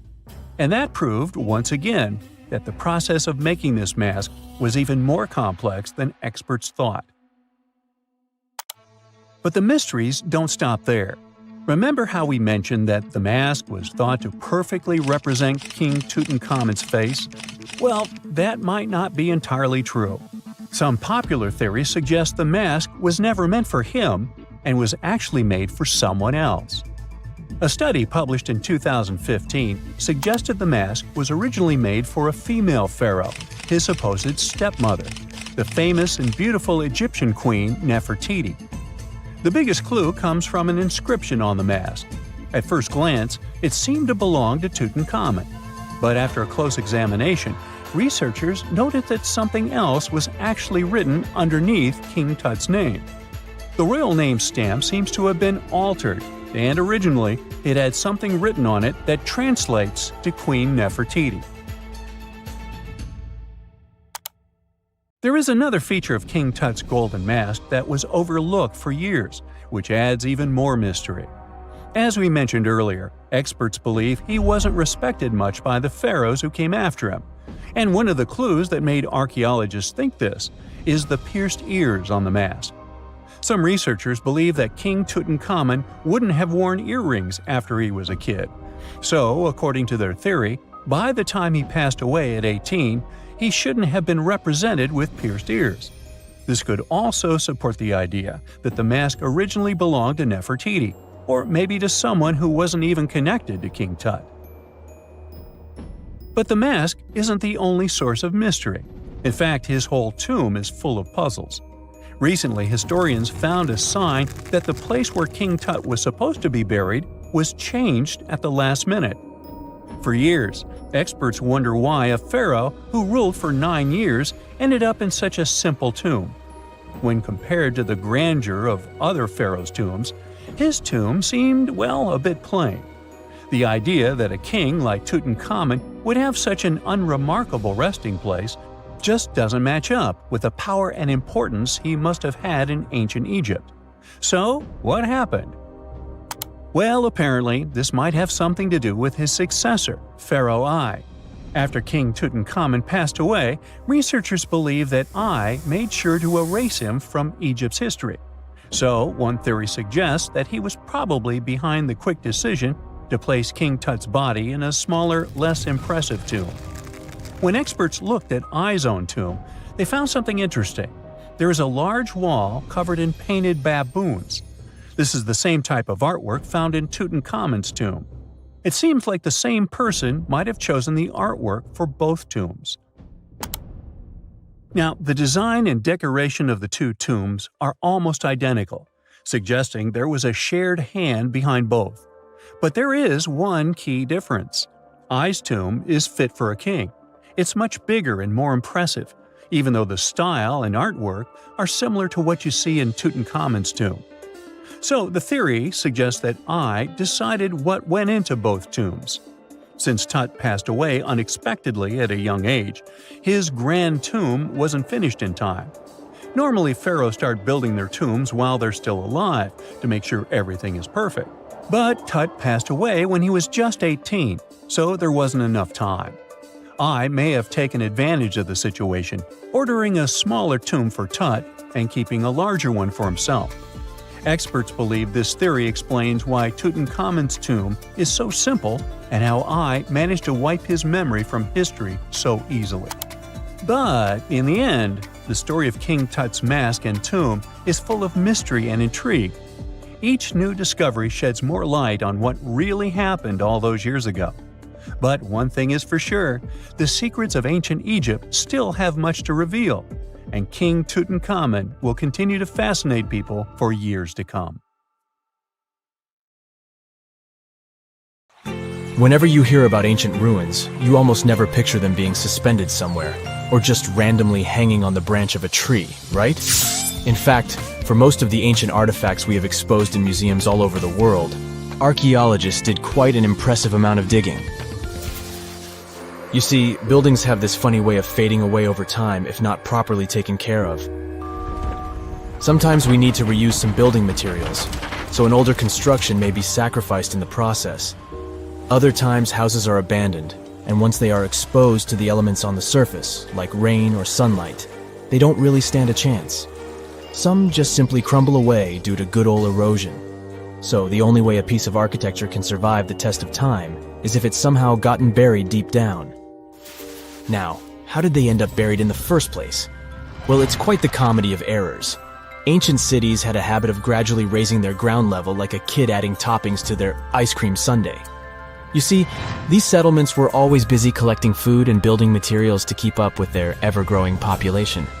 But hey, who has time to deal with waste and rubbish? It wasn't exactly high on their to-do list back in the day. So when it came to building new houses, ancient civilizations found it much easier to save their sweat and tears by piling up the rubble and constructing right on top. But that's not all. Rivers would also occasionally flood and deposit a layer of sediment on the city floors, further encapsulating those ancient constructions. And in those dry regions like the desert, where the wind likes to show off its sand and dust dance moves, you can bet it was a constant struggle to keep the establishments clean. One hilarious example is the Sphinx, which had its head buried in sand until a group of archaeologists unearthed it in 1817. Some ancient towns eventually got covered up because they were completely abandoned. With less human activity to control their expansion, plant seeds couldn't resist the opportunity and sprouted all over the place. They gobbled up carbon dioxide from the air and grew, adding more and more bulk to the ground. Those cheeky roots even decided to stabilize the soil made from decaying plant matter, creating layers upon layers of earthy goodness. It's like the ultimate DIY project Mother Nature embarked on, with plants as her loyal helpers. The act of digging into the secrets of ancient civilizations is not just about unearthing a lost world. It's also an epic quest to reveal the hidden treasures beneath layers of history. But how do archaeologists know where to dig in the first place? If everything is covered in layers upon layers of sediments, debris, and plant roots, they must have some sort of system they rely on before embarking on a new project, right? For starters, they're not always the ones suggesting an archaeological dig in a certain location. Let me explain. Let's say you're a contractor and you want to build a new fancy apartment complex in your city. Some local legislations have certain requirements before your project can start, though. For instance, before anyone starts building on a piece of land, they might need to bring in specialists to check the soil. These clever folks can be archaeologists, geologists, or paleontologists, and they need to keep an eye on things during development. If any artifacts or ecofacts, fancy word for organic remnants, are discovered, these experts swoop in to excavate and study them. But what about sites that have nothing to do with bulldozers and yellow hats? Archaeologists have more than one trick up their sleeves when it comes to locating ancient hotspots. They dive deep into historic records with a healthy dose of detective work. By sniffing out old documents and maps, they can piece together the puzzle of human activity in a specific area. If a site has been visited before, it's even better. Finding records of past excavations or historical accounts can give archaeologists lots of information on where to continue their treasure hunt. Before archaeologists start swinging their shovels, they engage in a bit of a visual scan mission. Armed with a grid system, they'll stroll around the site, keeping their eyes peeled for any artifacts that might be hiding just beneath the Earth's upper layer. From groundstone tools to historic glass and even ancient garbage dumps, yes, they're also valuable. These keen-eyed explorers can spot signs of human activity faster than most people. If they stumble upon midden soil, fancy term for a garbage dump, they know for sure that humans once called this place home. Archaeologists don't just rely on their trusty shovels, though. They have an arsenal of gadgets to aid in their search for hidden wonders. Geophysical tools are like their secret weapons. Take the resistivity meter, for example.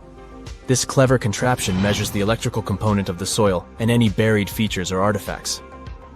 A buried wall, for instance, will create a different resistivity reading than the surrounding soil. Magnetometers and ground-penetrating radar work in similar ways, showcasing potential hints of ancient treasures in the soil.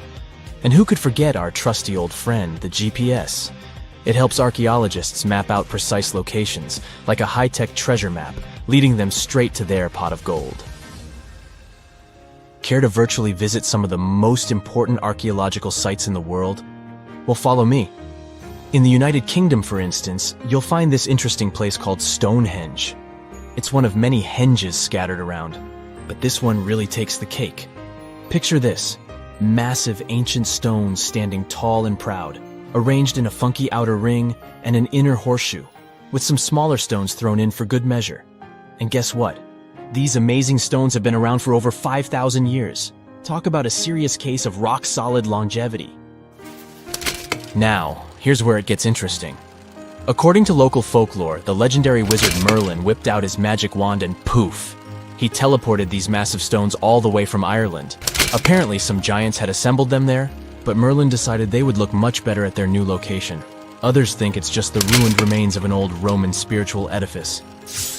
These amazing structures were built by our Bronze Age ancestors. With their simple tools and limited tech, they managed to create this monumental masterpiece. Impressive, right?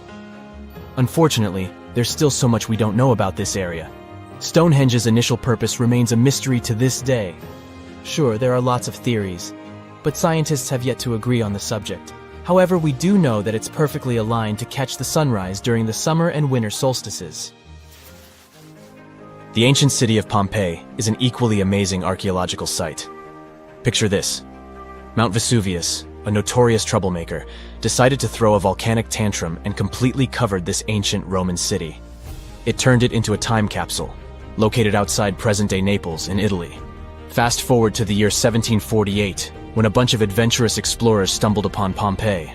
Lo and behold, they discovered a treasure trove of well-preserved goodies, streets, houses, food, probably a bit stale by then, blingy jewelry, fancy sculptures, colorful frescoes, everyday household items, and even animal and human remains.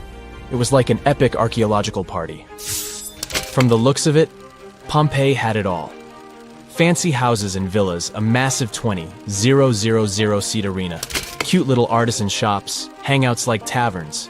And let's not forget the saucy spots like those luxurious bathhouses for some intense pampering.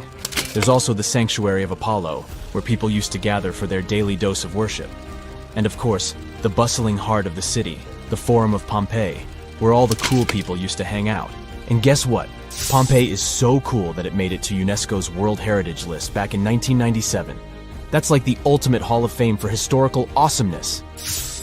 It also includes many other famous buildings and sites, like the Taj Mahal in India and the Acropolis of Athens in Greece.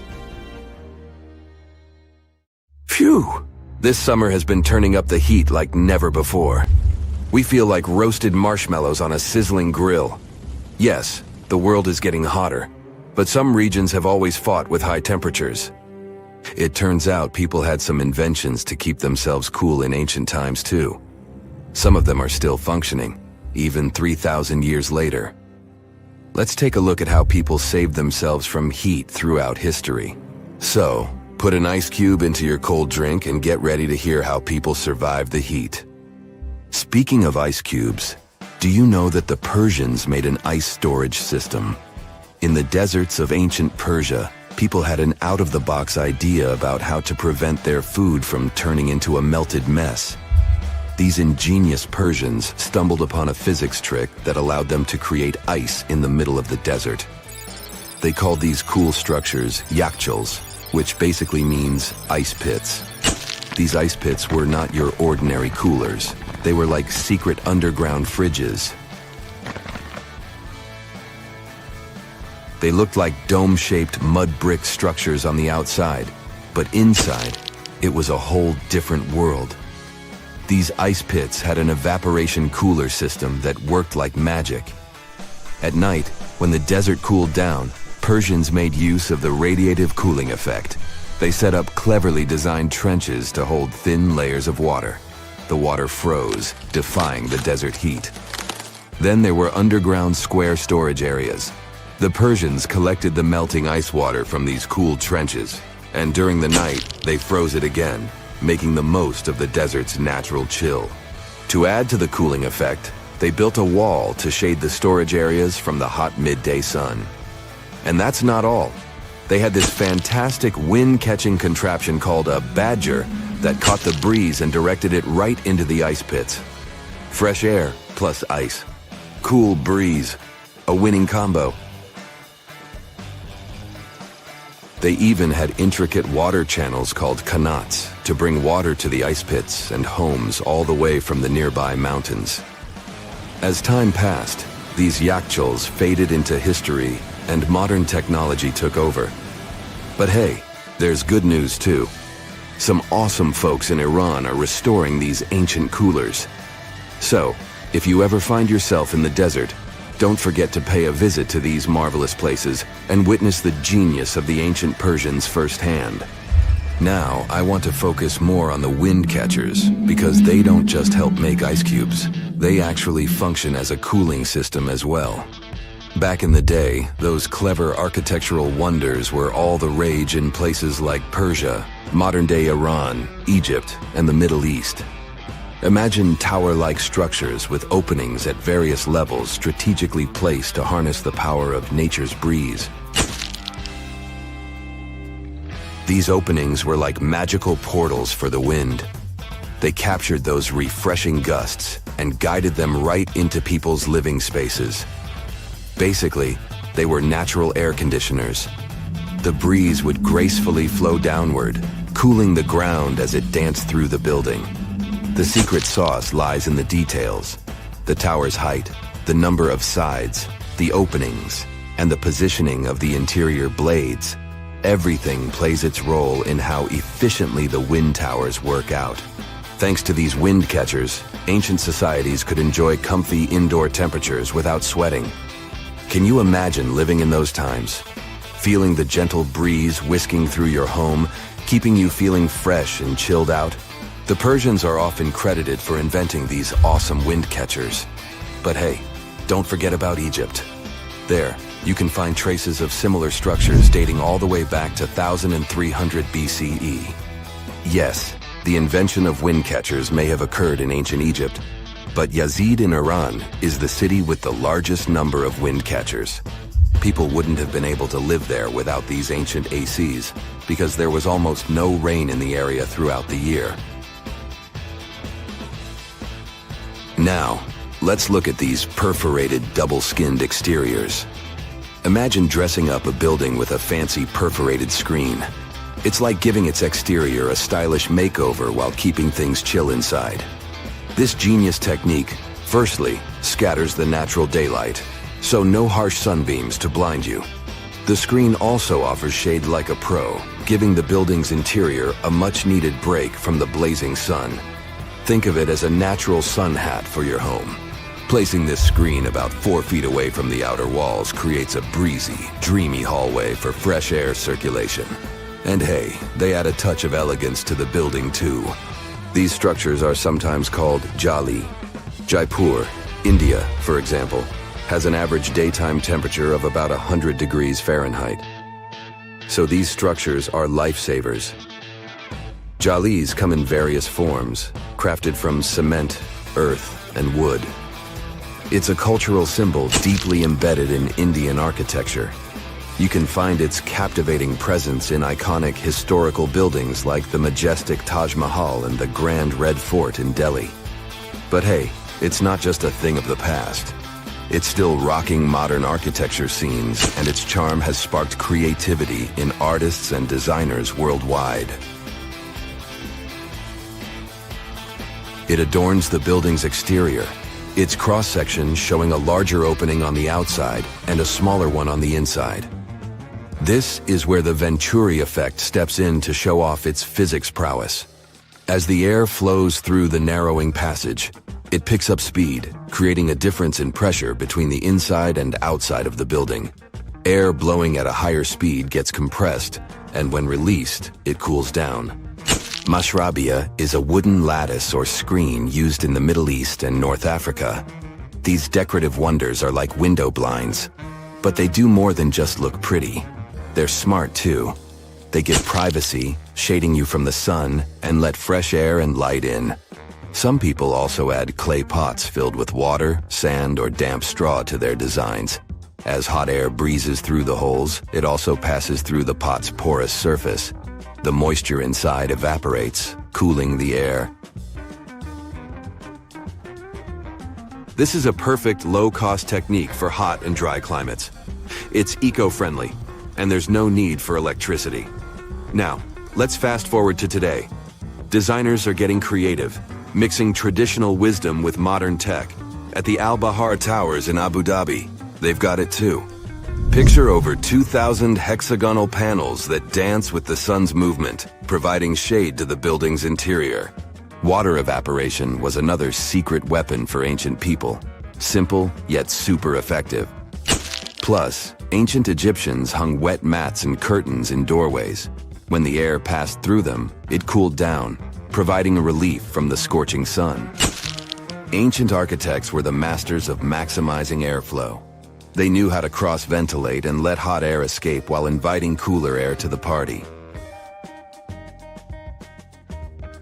Speaking of ancient Rome, bathhouses were the place to be back then. It was like a community hub. People gathered to chat about politics, play sports, and, of course, take a relaxing dip. The frigidarium was the cool spot in Roman baths. After a steamy soak in the caldarium, Romans dashed to this giant pool to chill out. Then in some places, like Cappadocia in Turkey, people went underground to hide from the heat. They carved cozy dwellings in volcanic rock, harnessing the Earth's natural cooling powers.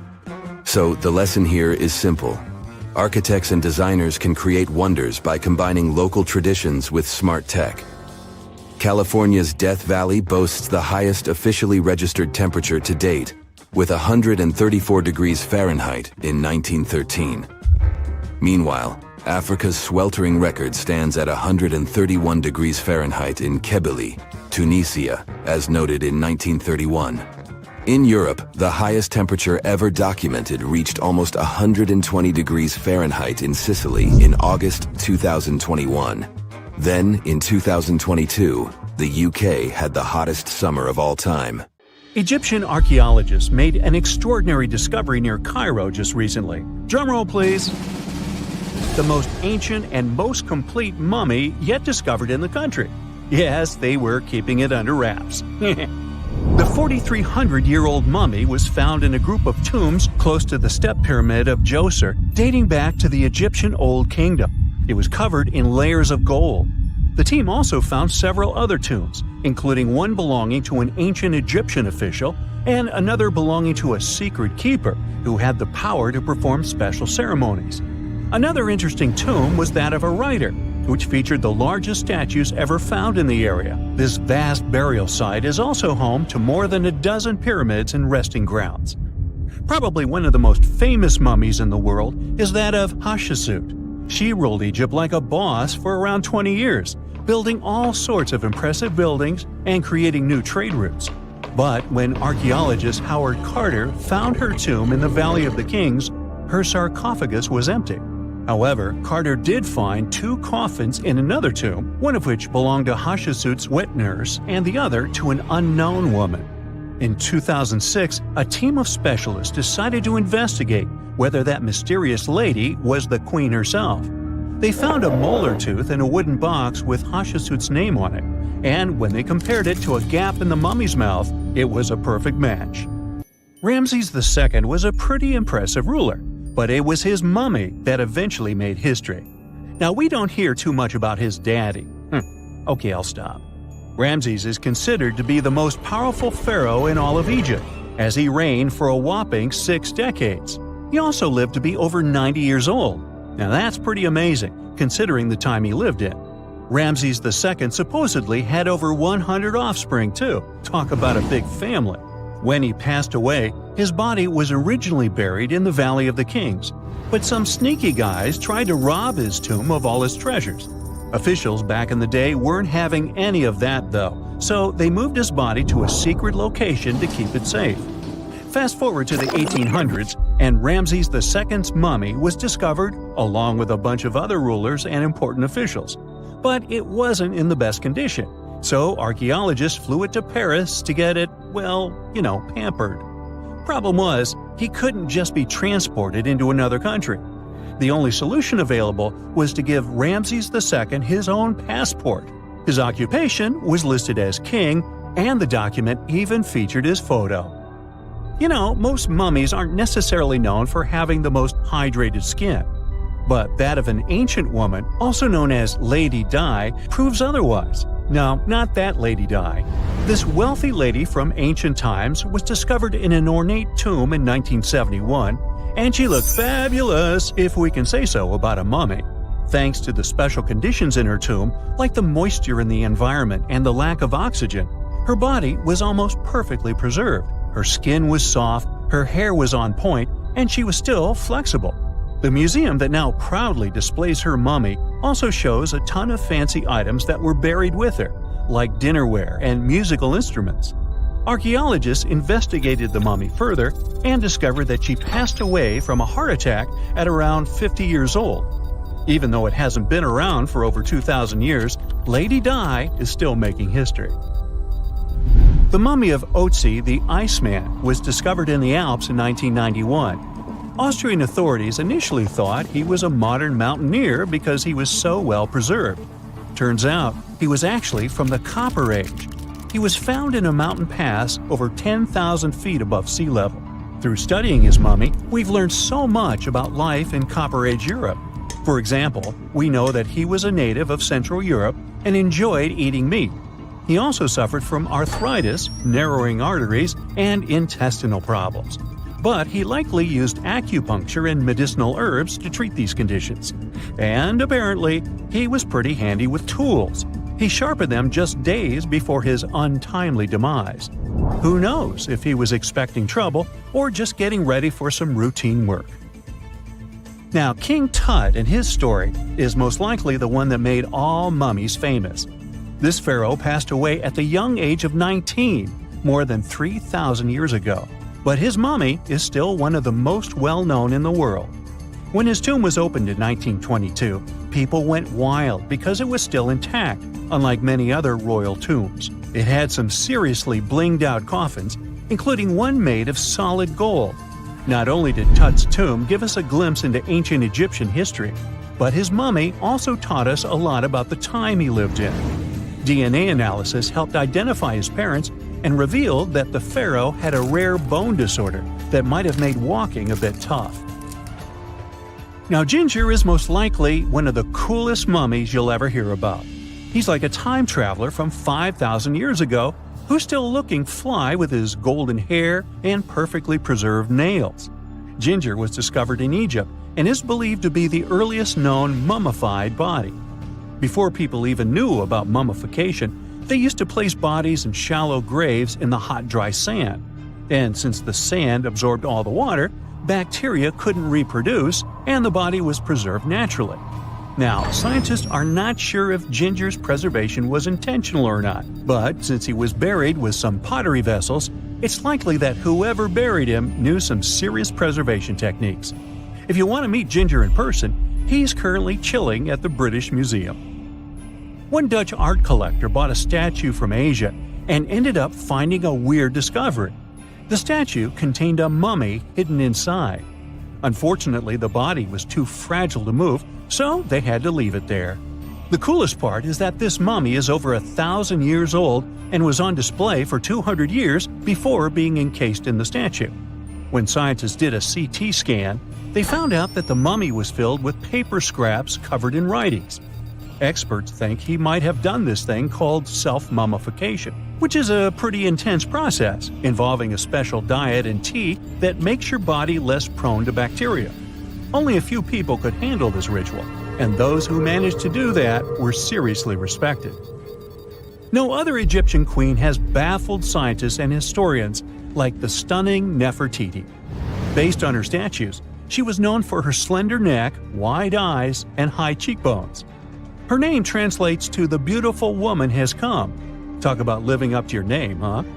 Even though she wasn't a pharaoh herself, Nefertiti still managed to leave a lasting impression. Written records suggest that, as a wife and queen, she held an incredibly influential role. Because of her power, she was indeed admired, but she also managed to make quite a lot of enemies throughout her life. She was also related to King Tut, but not biologically. Rather, she was his stepmother. So far, locals have yet to identify her mummy, but that may soon change. A local Egyptologist who has been busy excavating tombs in the Valley of the Kings has found two mummies that he believes could be Nefertiti and her daughter. According to specialists, we may soon finally get a definitive answer about the identity of these two mummies. And if one of them does turn out to be Nefertiti, we could be in for a real treat. DNA analysis and CT scans of the mummy could give us the most complete and accurate image of the queen that we've ever seen. It's crazy to think that we've only scratched the surface of what lies beneath modern-day Egypt. Nefertiti ruled during a time of great power and prosperity in Egypt, but unfortunately passed away in a period of social turmoil, leading to her gravesite being lost. Now, where's my mummy? When you think of an epic desert scene with blazing sun, endless dunes, and those magical little oases, you probably picture the legendary Sahara, right?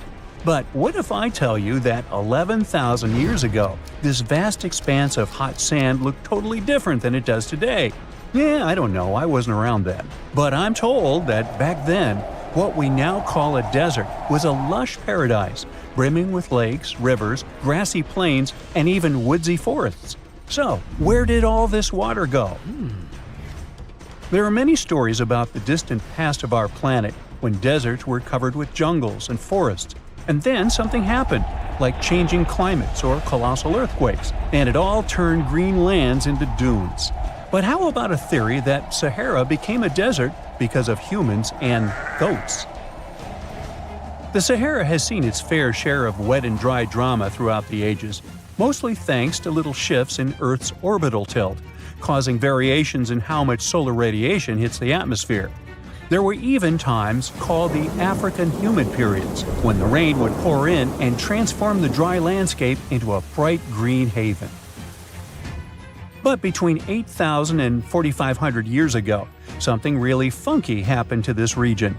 Certain areas went from humid to dry way too fast to explain it by just orbital changes. In the blink of an eye, the lush Sahara turned into the Sahara we know today. Now, if you ask scientists why it happened, they will tell you, oh, it's just poor parameterization of the data. Bet you didn't get it, did you? What? Well, right, let me translate it from scientific to common human. It means they really don't know the answer themselves, and they got a bunch of missing puzzle pieces. But as scientists sifted through ancient dirt and pollen samples, they spotted a quirky trend. Wherever there were pastoralists, also known as humans with their domesticated animals, the plant life seemed to shift. It was as if every time humans and their furry friends meandered through the greenery, they turned it into scrub and desert right behind them. Oops. Yep, chances are that by overgrazing, humans were sapping moisture out of the atmosphere, since plants give off moisture, which helps make clouds and making things even sunnier, leading to a quicker end of the humid vibes. Plus, our ancestors may have been getting a little too cozy with fire for land management, further speeding up the desert takeover. Anyway, scientists are sure that this lush Sahara would have turned back into desert eventually, even if humans hadn't shown up, thanks to Earth's natural rhythms. So there's no need to pin this abrupt change solely on humans. It could simply be about nature getting feedback from vegetation and dust cycles. It's difficult to determine what caused these changes, as it's all interconnected.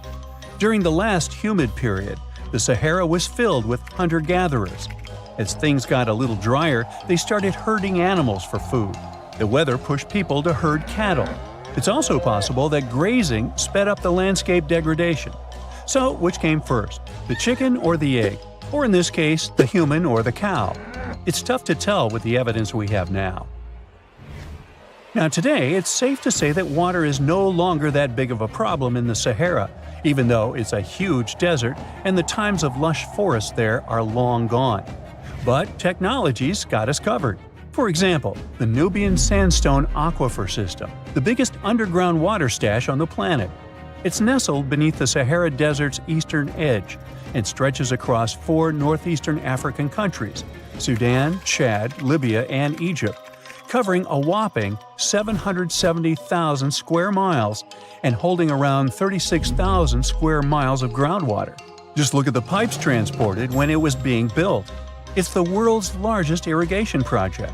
No wonder it's feasible to thrive in the Sahara today. But imagine thriving in the Sahara Desert with just one water source. Sounds like a tough gig, right? But the ancient Garamantes did just that, surviving and even thriving for nearly 1,000 years without monsoons or rivers flowing to their desert paradise. These clever folks were the trendsetters of urban life in the sands, and even the Romans couldn't help but notice their genius. While many thought they were just desert-dwelling savages, the Garamantes were busy building an empire in one of the toughest climates on Earth. But how did they do that? Well, they got crafty and dug a whole bunch of underground tunnels to tap into a massive sandstone aquifer. They were literally squeezing every drop of life from under the dunes. But recently, research showed that the Garamantes weren't just hardworking, they were pretty lucky too. The Garamantes had an underground aquifer that brought water up to a hill where they built over 500 fogaras, which are irrigation systems, some stretching as long as 2.5 miles. It was like sipping water through a straw, which let them irrigate their crops for nearly a century. especially since even a little rain would help recharge the system. But eventually, due to rain insufficiency, the aquifer ran low, and reaching it again would have meant digging more tunnels and relying on more people. That's a tough problem, considering these people were in the middle of food and water shortages. Guess I don't need to tell you what happened to the Garamantes, do I?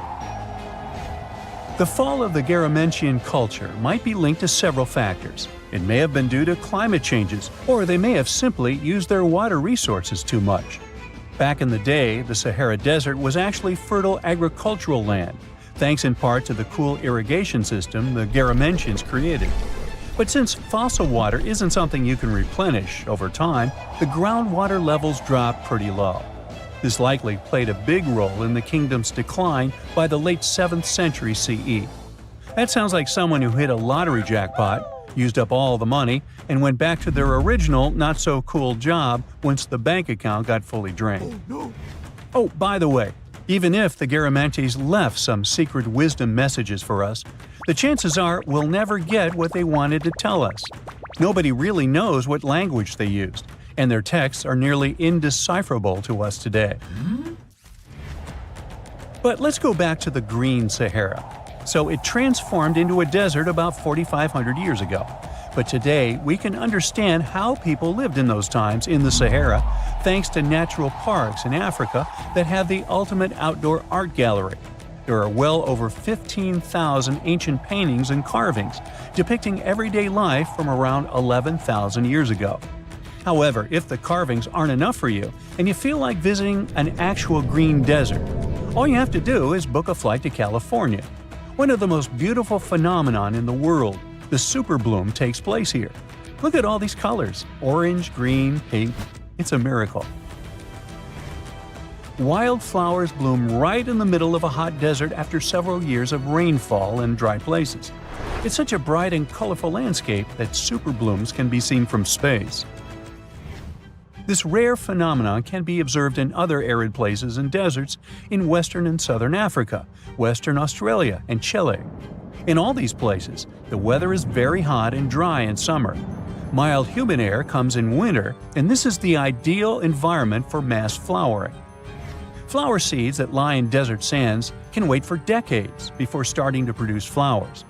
When the hot sun destroys all the weeds and grass, and the rainfall becomes enough to moisten the soil, the seeds are kind of like, well, okay, now it's our turn to play a big game. And then hundreds of thousands of tourists come to take photos and post these beautiful pictures on social media. And this, unfortunately, is one of the main dangers for flowers. Therefore, if you find yourself in a place like this, don't pick the flowers and don't trample on them. Stay on the path, don't litter. Take only pictures and leave only footprints. You get it? Good. So how come the world is still talking about a statue that only existed for a mere 54 years over 2,000 years ago? What made this impressive ancient construction so remarkable that we're still discussing it? I'm talking about the Colossus of Rhodes, of course. It's considered to be one of the 7 wonders of the ancient world, along with the Great Pyramid of Giza or the Gardens of Babylon. There are a lot of mysteries surrounding this ancient statue, but let's look at some of the facts first, shall we? What we do know is that the local Rhodians decided to start a massive project once a Macedonian siege over their island was over. In other words, it was their way of honoring the higher powers for their victory. Using a lot of material left behind by the Macedonians, they started the construction of the Colossus, which is estimated to have taken about 12 years. Most contemporary descriptions of the sculpture agree that it stood about 105 feet tall. Now, just to compare, that's about the size of the Statue of Liberty today, which is 151 feet tall. It may not seem like a lot. I mean, Lady Liberty is currently ranked as the 52nd tallest statue in the world. The champion here would be the Statue of Unity in India, standing proud at an astonishing 597 feet. But for ancient times, that was quite an accomplishment. But is the similar height the only connection between the Colossus of Rhodes and the Statue of Liberty? Not really. We do know that they both also refer to Lady Liberty as the modern Colossus, since both statues were constructed as a symbol of liberation. There's even a plaque placed inside the pedestal of the New York statue, inscribed with the first verse of the sonnet, "The New Colossus," not like the brazen giant of Greek fame. To build this massive Colossus statue, they sure needed a lot of bronze. Some ancient records even recount that the construction required 27 to 29,000 pounds of bronze. Even for modern times, this is a lot, but back then, they even called it an operation that involved the bronze industry of the entire world. The man tasked with bringing the statue to life was Shars of Lindos, a local Greek sculptor. The whole construction took place from 294 to 282 BCE, but unfortunately, Shars never got to see the end result. We don't know for sure why that happened, but some records claim constructing the Colossus of Rhodes may have led him to complete bankruptcy, since he failed to accurately estimate the cost for the massive statue. Anyway, we still don't know for sure how it was possible to build a statue this big back in those days. They had none of the equipment we have today, like excavators or elevators. Some old records said that they had to invent a completely new, custom method to build it. It all happened on the location, put together piece by piece. They supposedly split the statue into many different sections, and the first one to be constructed was the feet. Once each section was done, huge mounds of earth were placed around it, so they could continue working on the next section above. However, these records were made more than 100 years after the Colossus was finished, so there's little we can say about the accuracy of this information.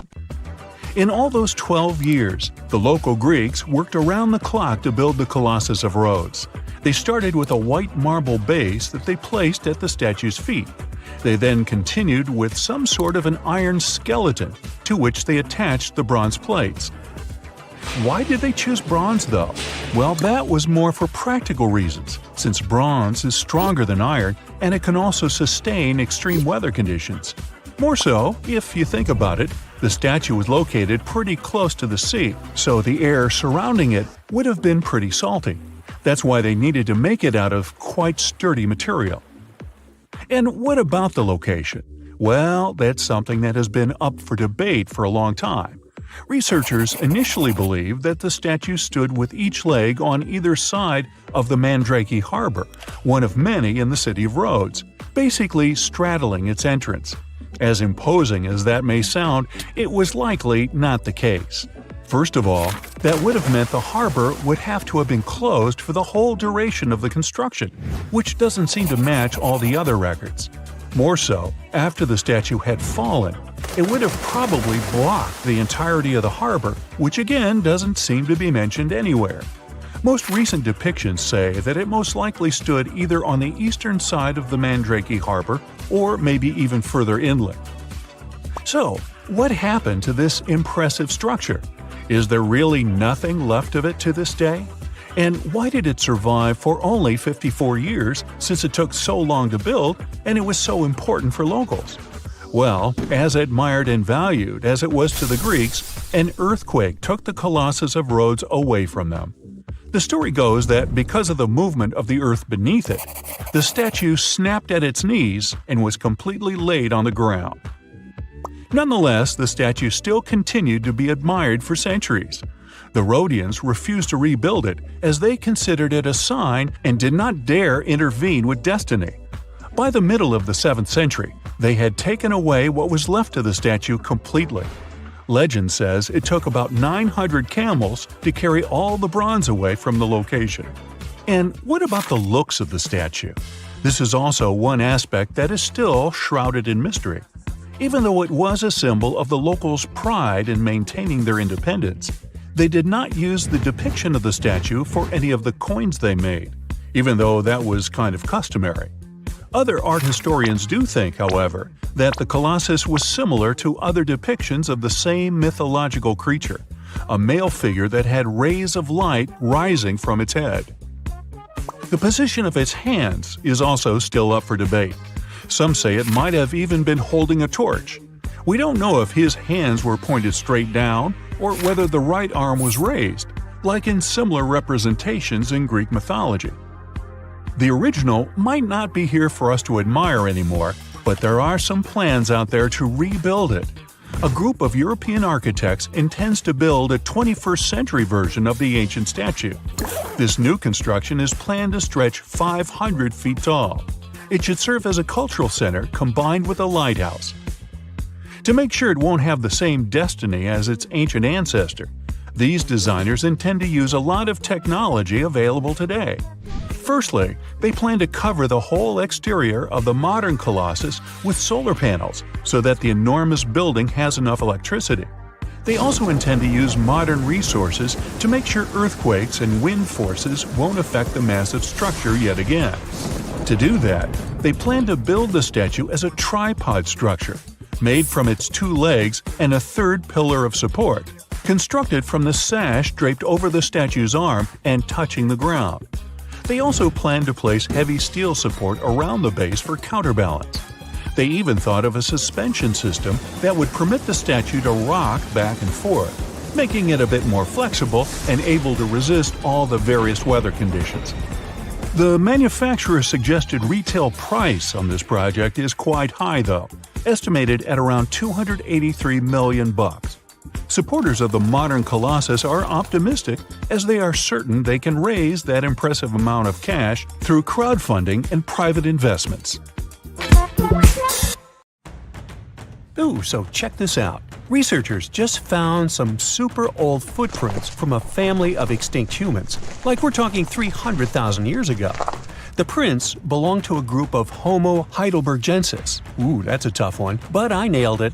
So those dudes were pretty advanced for their time. They were building homes and hunting big animals. But unfortunately, they couldn't handle climate change and disappeared about 28,000 years ago. No, they weren't sissies, trust me. The weather was really tough back then, and they couldn't just go grab a down jacket like you do.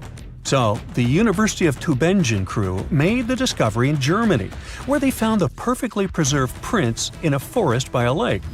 Apparently, elephants, rhinos, and other critters used to come relax by the lake, and so did this Heidelberg family. The scientists believe they were probably just a family outing rather than a group of adult hunters, since there were little kid footprints too. And depending on the season, they could munch on plants, fruits, leaves, shoots, and mushrooms around the lake. Experts even found tracks from an extinct elephant species that used to weigh up to 13 tons. Now, can you imagine seeing one of those in person? Just so you know, 13 tons is about 45 times as heavy as a pig. Oink. They were digging around in Schöningen when they stumbled upon some elephant tracks that were 21 inches long. That's like the length of a really big ruler. They even found wood fragments in the ruts that the elephants had left behind. But wait, there's more. They also found a rhino print from the Pleistocene era, which is pretty wild. It's the first time they found a footprint from this particular species in Europe. Who knew rhinos had such big feet? Except those whom the rhino stepped on. Meanwhile, over in New Mexico, some British and American archaeologists found some ancient human footprints that date back 23,000 years. They used radiocarbon dating to figure out when these footprints were made, and it turns out they were stomped into the mud during the last glacial maximum. As when ice sheets covered much of North America and sea levels were lower than they are now. Now, we've always thought that humans first made their way to North America between 13,000 and 16,000 years ago. But these footprints suggest that our ancestors were wandering around way earlier than that. Some people even think that humans might have been hanging out in North America as far back as 33,000 years ago, although not everyone is convinced. Alrighty, if there were footprints, there must have also been some shoes too, am I right? Well, researchers may not have found signature Gucci loafers, even though they've been around since 1953, but they did find a cave in Armenia full of ancient artifacts from the Copper Age. And guess what? Those artifacts included a seriously well-preserved shoe that's now the oldest footwear ever found. That footwear was made from a single piece of cowhide leather, which is pretty rare today, despite all the fancy schmancy technological upgrades we've got today. Talk about premium quality. Currently, the coolest modern-day designer shoes are trying to copy this hole-cut technique. The shoe was also rubbed with some kind of plant or vegetable oil for extra durability, and it even had shoelaces that crisscrossed through a series of holes, just like our beloved sneakers today. The shoe was about the size of a woman's US 7, so we're guessing it was tailor-made for some fancy-pants wealthy person. Can you imagine rocking these feet whips back in the day? They were possibly the talk of the town. Now, since we're talking about shoes, have you ever had that gross feeling when you step in something sticky? Especially if you're wearing a brand new pair of white sneakers? No, not what you're thinking. I'm talking about chewing gum. It's a total buzzkill to have it stuck to your shoe. A super cool British archaeology student named Serapeum found a 5,000-year-old piece of Neolithic chewing gum made from birch bark tar while on a dig in Finland. It even had tooth marks in it. Who knew our ancestors were into chewing gum too? Apparently, birch bark tar has antiseptic properties, so it's believed that Neolithic peeps chewed it to help treat mouth and gum infections. So it looks like people have been spitting out gum since the beginning of time. Ah, what a tradition. Prehistoric designers had way more than just shoes to offer to prehistoric fashionistas. You're not going to find such a statement piece in the mass market, and I'm not sure about high-end boutiques either. Yep, it's supposedly the oldest purse ever found, and yep, those are dog teeth used as decorations for a handbag. According to one of the archaeologists, these teeth were all the rage back in 2500 BCE. People were putting them on everything, from clothes to jewelry. But this particular handbag was something special. It had over a dozen sets of teeth and was super fancy, which means whoever owned it was perhaps a VIP. Unfortunately, the purse itself didn't survive the test of time. All that's left are these teeth, pointing in the same direction and looking like a modern-day handbag flap. It must have been truly chic back in the day, but it's a good thing we've moved on to more humane materials for our accessories. Did you hear about the dino-sized discovery on Yorkshire's coast? Yep, sometimes scientists discover not human footprints, but dino footprints. This time, they found a record-breaking dinosaur print that could have been left by a predator taking a break 166 million years ago. Can you imagine a T-Rex lounging on the beach with a smoothie in hand? This 3-foot-long fossil, spotted in Burniston Bay near Scarborough, is the largest ever discovered in the region. The team of researchers who studied the track concluded that it was made by a giant carnivore like a megalosaurus. That's one big and hungry dino. The footprint is the largest made by a theropod, which is a group of bipedal dinosaurs that includes the infamous Tyrannosaurus rex. So, we're talking about some seriously big and scary creatures here. A paleontologist from the University of Manchester said the discovery had shed new light on the behavior of these carnivorous giants. Apparently, features of the footprint suggest that this large predator was squatting down before standing up. Maybe it was doing some yoga or taking a bathroom break. Who knows? Another archaeologist, Marie Woods, stumbled across the print while collecting shellfish on the shore. She said she couldn't believe what she was looking at. I mean, who would expect to find a giant dinosaur print while picking up some clams? It's lucky that Ms. Woods and Rob Taylor, a local fossil collector, rescued the fragile print from the shoreline. Experts warned that it was at risk of being lost to erosion or landslides. Now, plans are in motion for the footprint to go on public display at the Rotunda Museum in Scarborough. But there's some more dino-mite news. Several drought conditions in Texas have revealed ancient dinosaur footprints that are over 100 million years old. Multiple dinosaur tracks belong to the dinos were recently discovered at Dinosaur Valley State Park in northwest Texas. The droughts have caused a river running through central Texas to dry up almost entirely, which is how these prehistoric prints were finally uncovered. This guy was a real beast, measuring 15 feet and weighing in at 7 tons. It used to roam the area over 113 million years ago, according to the state park. About 60 prints from this dino have been revealed due to the drought, with an estimated 140 tracks from the dinosaur in total. But that's not all. Prints from Serapeum were also discovered. This creature was a massive 66 feet long and weighed about 48 tons when fully matured. Experts believe that the Acrocanthosaurus preyed on Serapeum, which explains why their prints were found together. There's a weird thing though. Serapeum was bigger than Acrocanthosaurus. Can any professors please explain to me why the smaller dude would munch on the bigger one?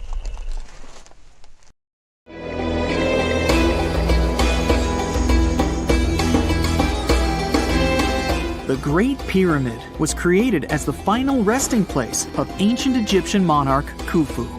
According to legend, French leader Napoleon entered the Great Pyramid and came back out looking shaken and super pale. He never revealed what he saw inside, but whatever it was is said to have affected him for the rest of his life. When Napoleon entered the pyramid, he would have walked through a super tight and ascending passageway. He'd then go through another passageway known as the Great Chamber.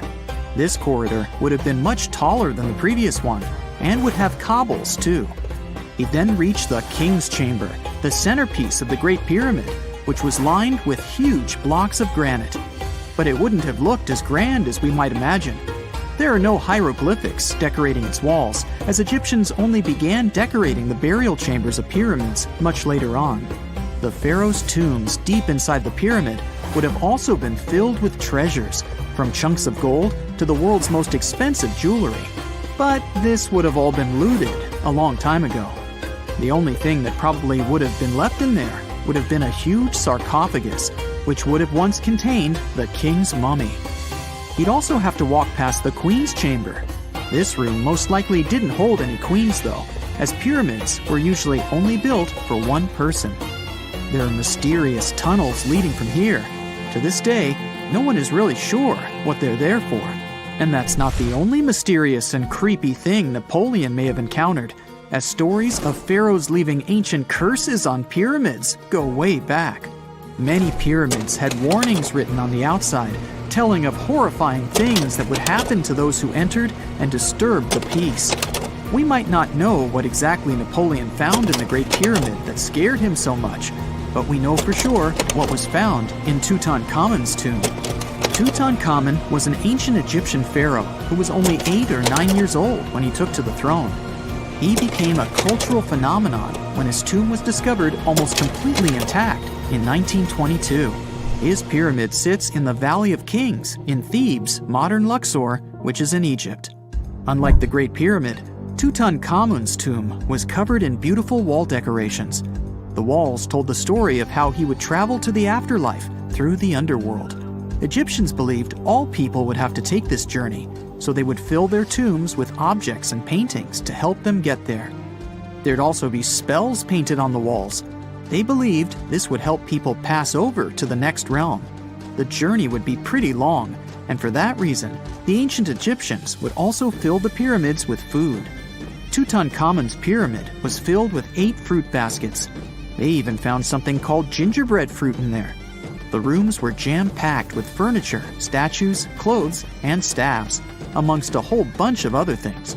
You'd likely find a lot of clothes and expensive jewelry in the pyramids as well. The ancient Egyptians wanted their ancestors to travel in style to the afterlife. They put Tutankhamun in his final resting place with over 50 pieces of clothing, all of the highest quality. There were tunics, scarves, gloves, and headdresses, and a ton of jewelry. Bracelets, pendants, necklaces, rings, and scarabs for protection were all found inside. Each of them was made of gold or precious stones. There were also fans made of ostrich feathers to keep the old pharaoh cool in the hot Egyptian sun. But the temperature inside the pyramids never actually went above 68 degrees Fahrenheit.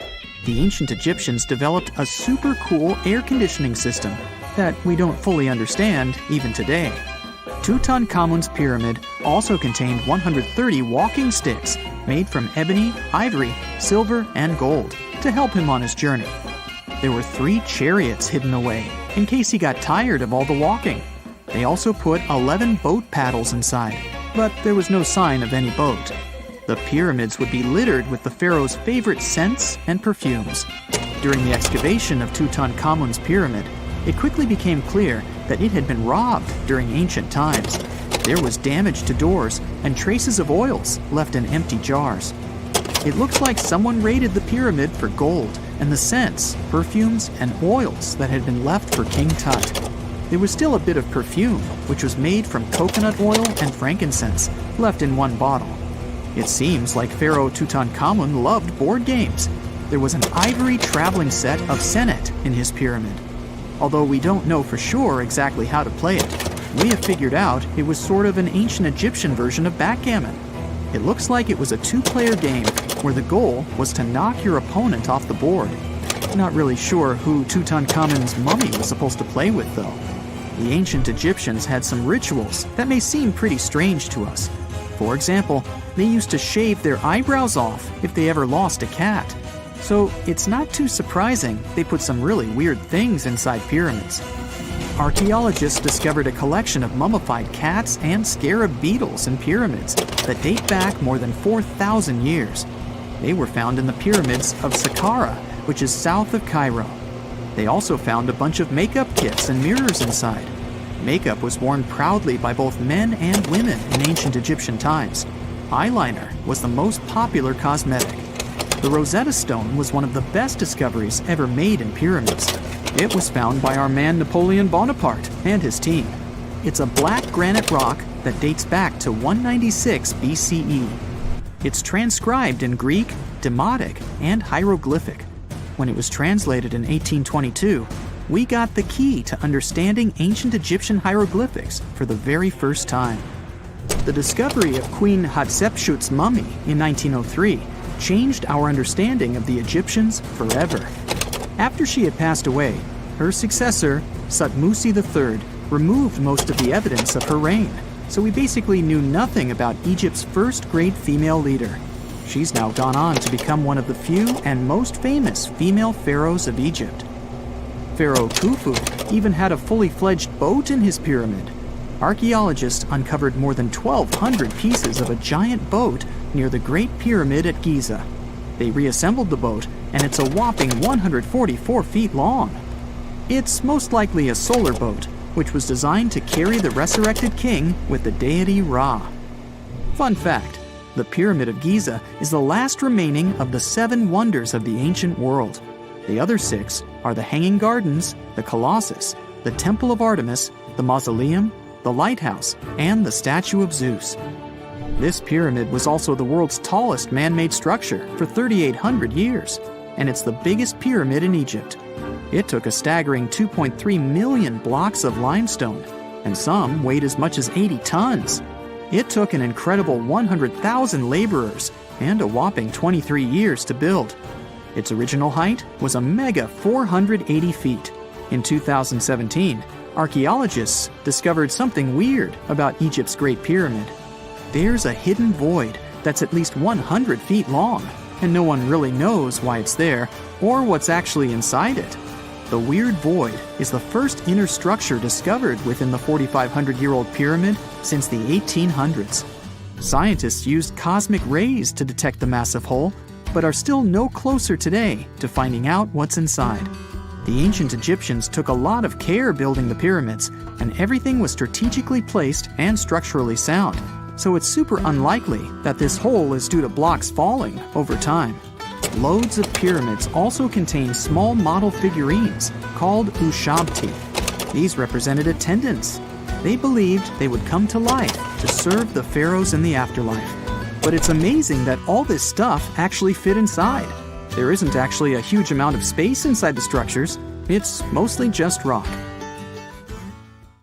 A piece of whale rib has recently been found in a North Carolina mine.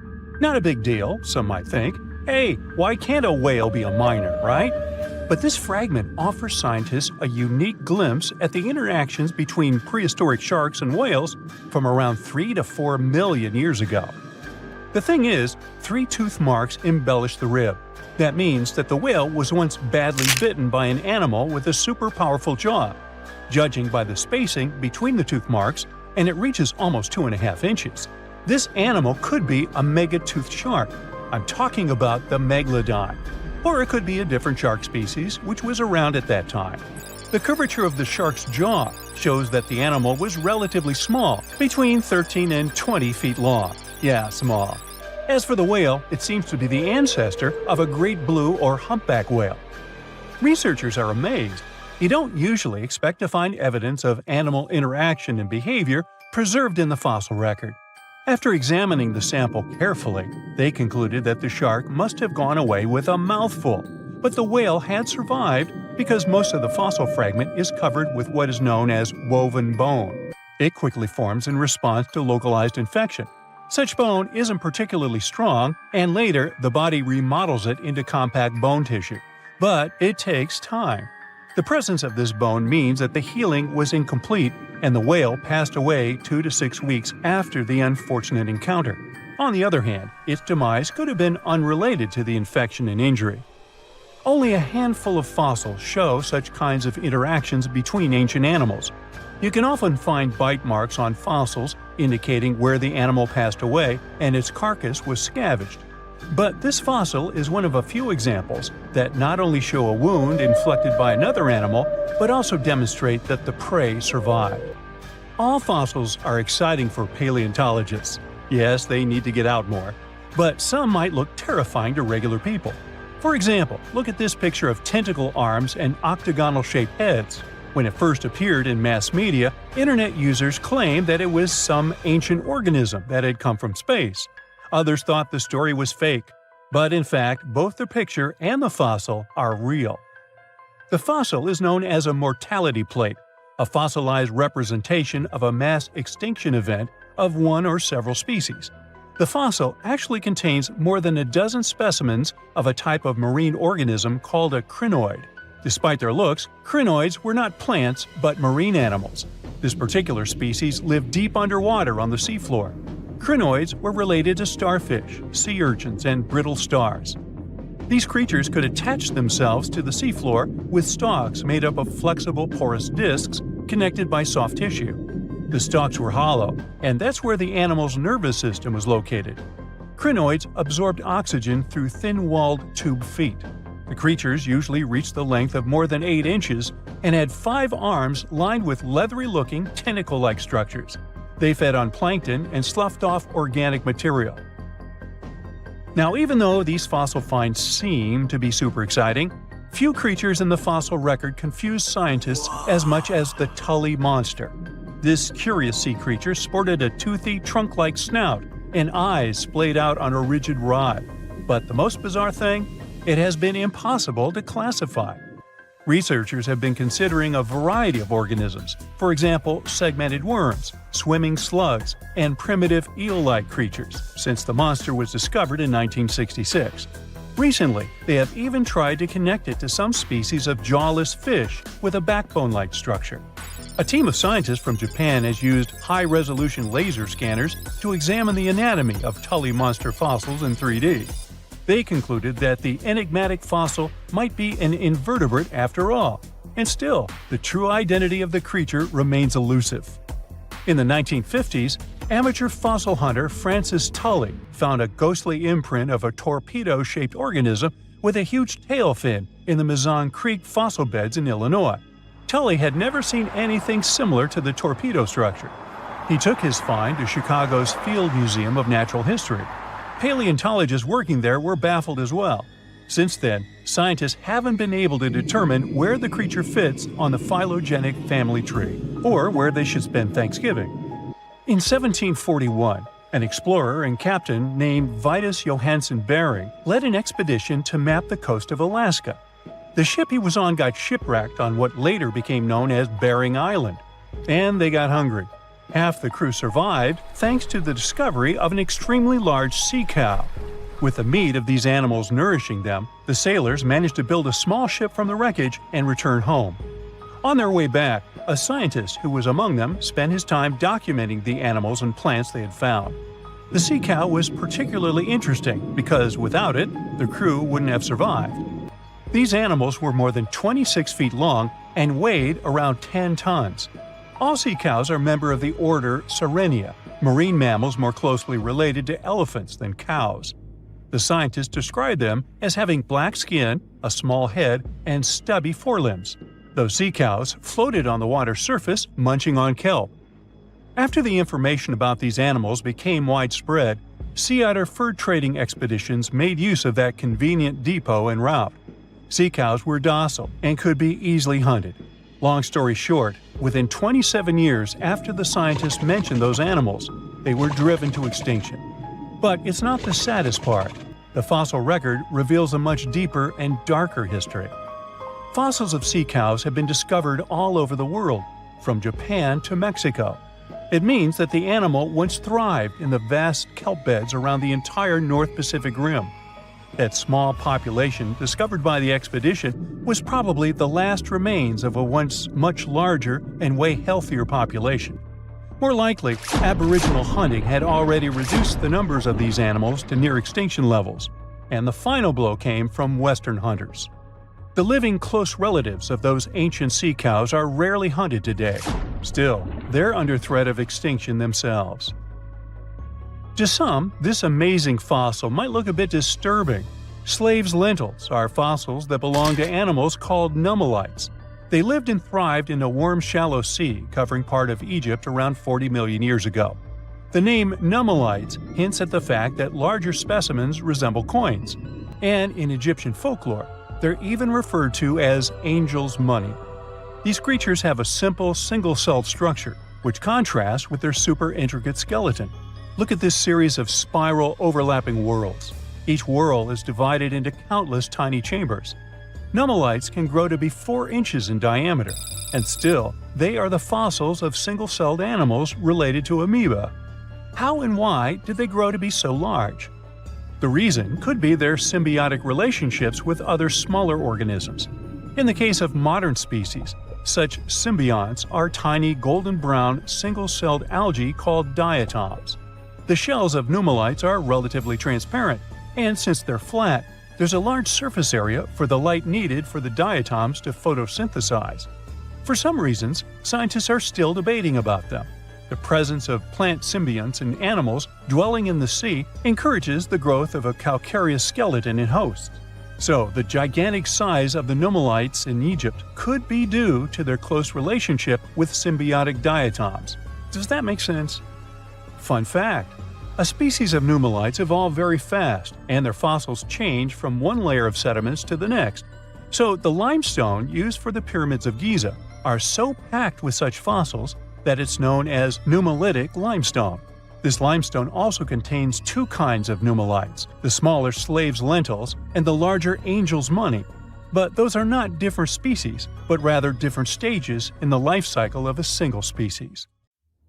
The Azores are 9 islands in the Atlantic Ocean, sitting about a third of the way from Europe to North America. A history textbook will tell you that the Portuguese explorers discovered this beautiful archipelago in the 15th century. Until then, they were uninhabited. The islands still belong to Portugal, so there seems to be no controversy or mystery here, except for the fact that some researchers think the Azores were home to an ancient civilization from thousands of years ago. Others support the idea that the famous Atlantis itself was here. In 2010, archaeologists announced that they found some structures on the islands which looked like they were from the Stone Age. If that's true, it would mean that there was a civilization back then which was advanced enough to travel this far and settle on the remote islands. A special scientific commission studied the matter and concluded that those structures were natural rock formations or had a more modern origin. So the first settlers were supposed to have been the Portuguese. It didn't stop some enthusiastic scientists from further research. They analyzed the DNA of mice from the Azores and found that it had the same genetic characteristics as house mice from Northern Europe. The little rodents couldn't have sailed this far without humans, so it looks like the first people had arrived at the Azores before the Portuguese, and the plot thickens. Dr. Felix Rodriguez, who works at the University of the Azores, is determined to find out exactly when it happened. He's studying the megalithic structures found in the Azores. Similar structures found in Western Europe and the Mediterranean date back to the Neolithic age.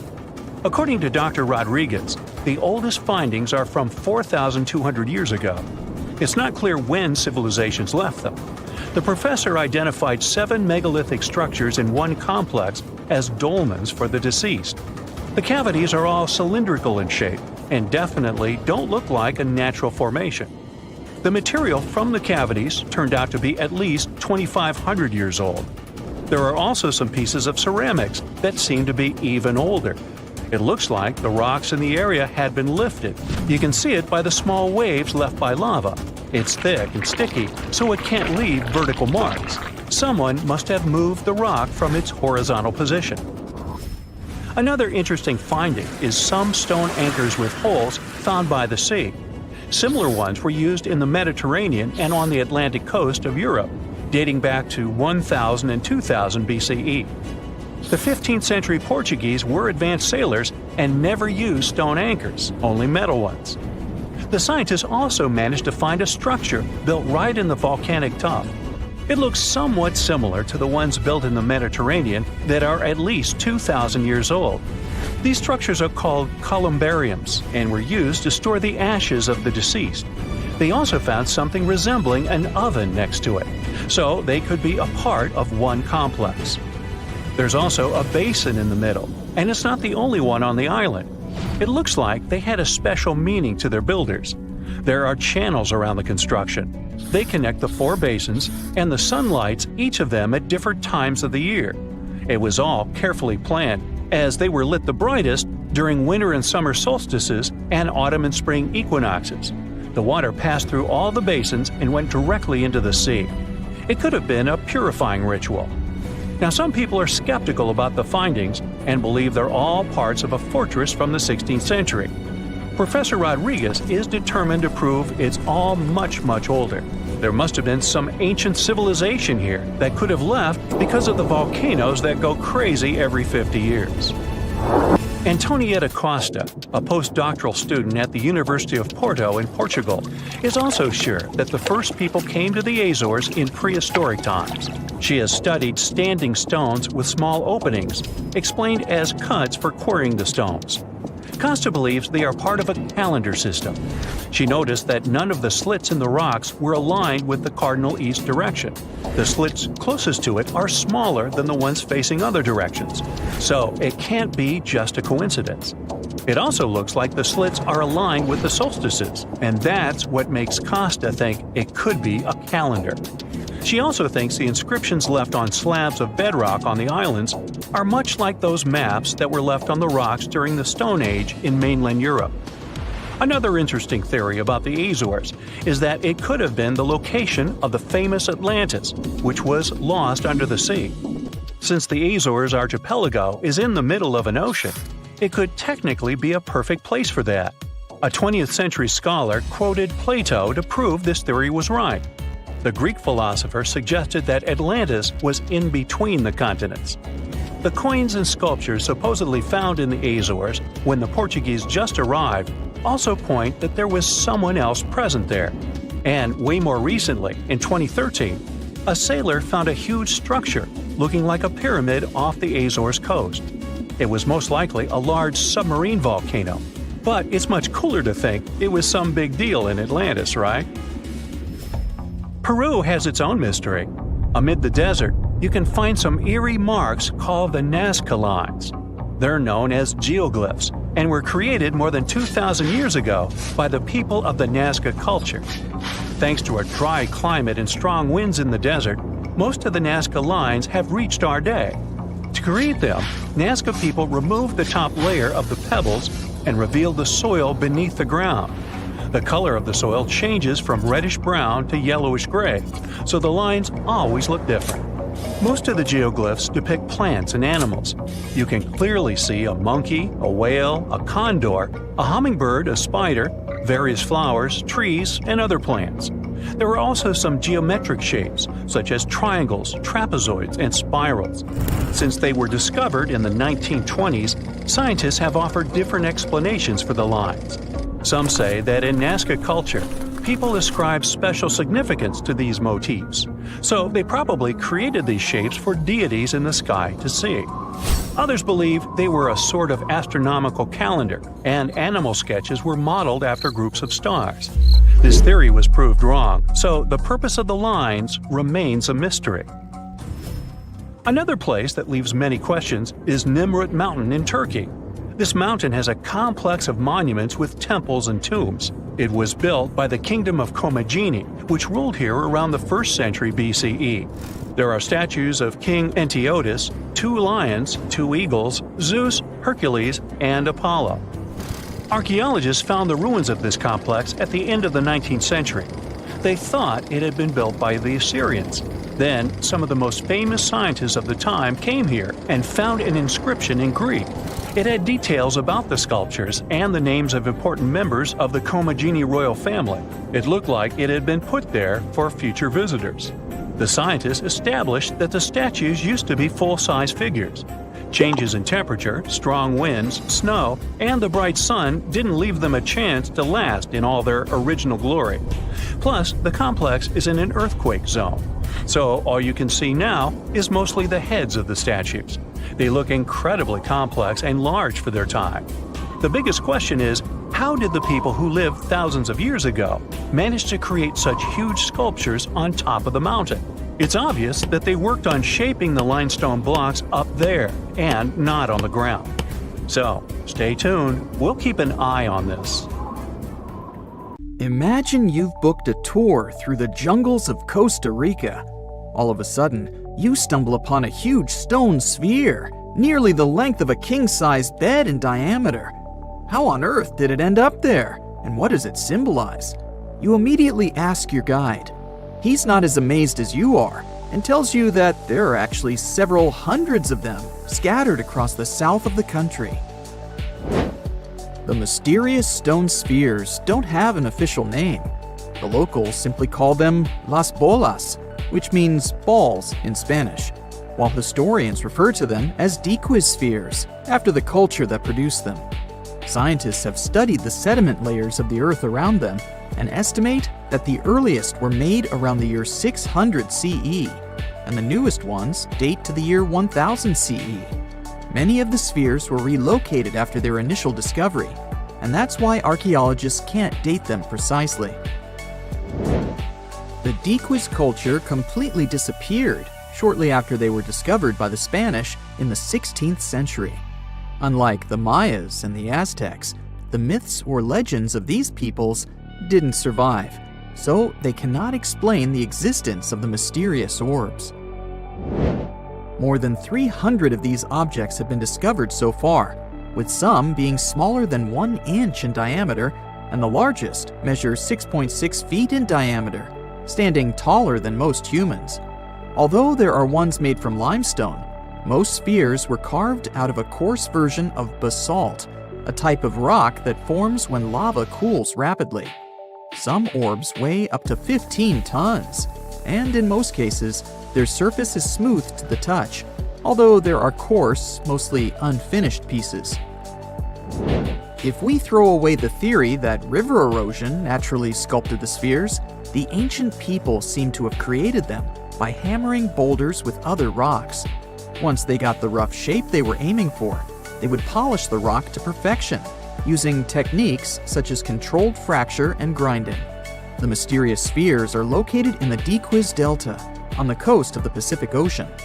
Most of them can be found in a place called Farm 6, which, alongside 3 other sites, was proclaimed a UNESCO World Heritage Site in 2014. The area contains other finds from the pre-Columbian era, such as paved areas, burial sites, and mounds. For centuries, the stone balls were hidden under a thick layer of sediment that protected them against the elements and looters until they were unearthed during the 1930s. The company that owned the land was clearing the rainforest for banana plantations when they stumbled upon these unusual stone constructions. Some were damaged by bulldozers, and some by workers trying to pry them open, as they believed there was gold hidden inside. It took a while before the authorities intervened to stop further damage to the finds. Doris Stone, the daughter of an executive of the company that owned the land, was the first to study the spheres. In 1943, she published an article in a leading American archaeological journal, turning the world's attention to the orbs. Expeditions soon followed, and archaeologists were immediately able to determine that the stone formations were human-made, probably created by the ancient indigenous population of Costa Rica. To this day, no one has been able to fully explain their function in a scientific way. It means there's still room for some wild theories about the sphere's origins and true purpose. The most popular theory in the scientific community is that the stone spheres served as decorations and status symbols, as many of them were found near the houses of chieftains. Local tribal leaders were also laid to rest with some of the smaller balls, so these stone formations were definitely associated with power in some way. Chiseling a boulder to perfection involved a lot of labor and planning, and only powerful individuals could afford it at the time. The other popular theory is that the boulders were used for astronomical observations. Individual spheres represented stars or planets, like a primitive map of the night sky. Since they were perfectly round, it was easy to roll them around. Before the jungle engulfed them, the area where they were found was a flat alluvial plain, ideal for rolling large boulders around. Another version of this theory suggests that the stones were used as boundary markers, much like modern border stones, which are also mostly made from stone. Finally, legends from other tribes that lived in the area tell of how the spheres were cannonballs that the deity of thunder used to drive away the deity of winds and hurricanes. We still don't know the original purpose of the Costa Rican spheres, but they remain an important part of the country's national identity. The National Museum in the Costa Rican capital, San Jose, has 6 of them in its courtyard. Many other spheres have become prized garden decorations for wealthy Costa Ricans. There's even one at Harvard University. More than a millennium after they were created, the mysterious stone spheres of Costa Rica are still associated with power and wealth. In terms of numbers, the stone orbs are not perfectly round. They are rated as nearly perfect, at 96% spherical in shape.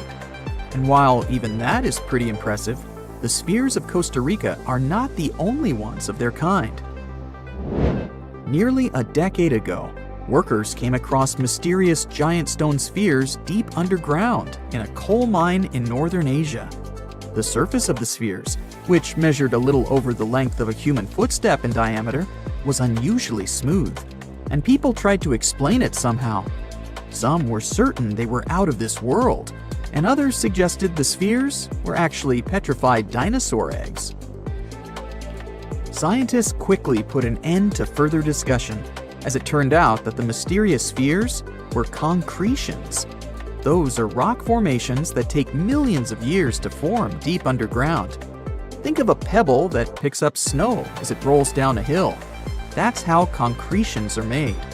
Groundwater, rich in sediment and minerals, flows around the sediment, slowly shaping it into a perfect orb. The process is quite common in nature, but most concretions are fairly small. The spheres found in the coal mine grew to their size in the mineral-rich ground, and they were big enough to get the press and the general public interested. Another possible case of concretions is the massive stone spheres found in the Visoko Valley in Bosnia. Samir Osmanagic, better known as the Bosnian Indiana Jones, was the first to explore those objects about as wide as the length of a London bus. He believes the stone spheres were carved by a lost civilization that lived in the area 1,000 years ago.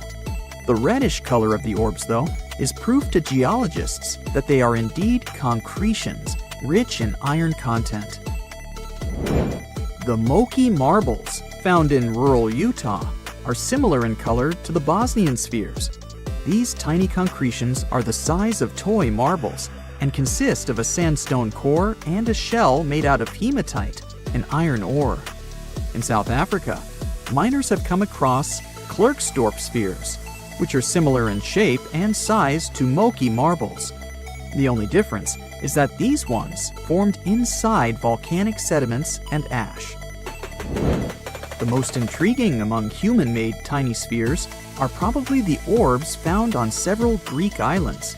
Scientists discovered 700 stones smaller than golf balls near the Bronze Age site of Akrotiri on the island of Santorini. They believe that the finds were between 3,600 and 4,500 years old. When they compared all the stones' variations in size and color, the archaeologists concluded that these enigmatic stones could have easily been the oldest board game ever made.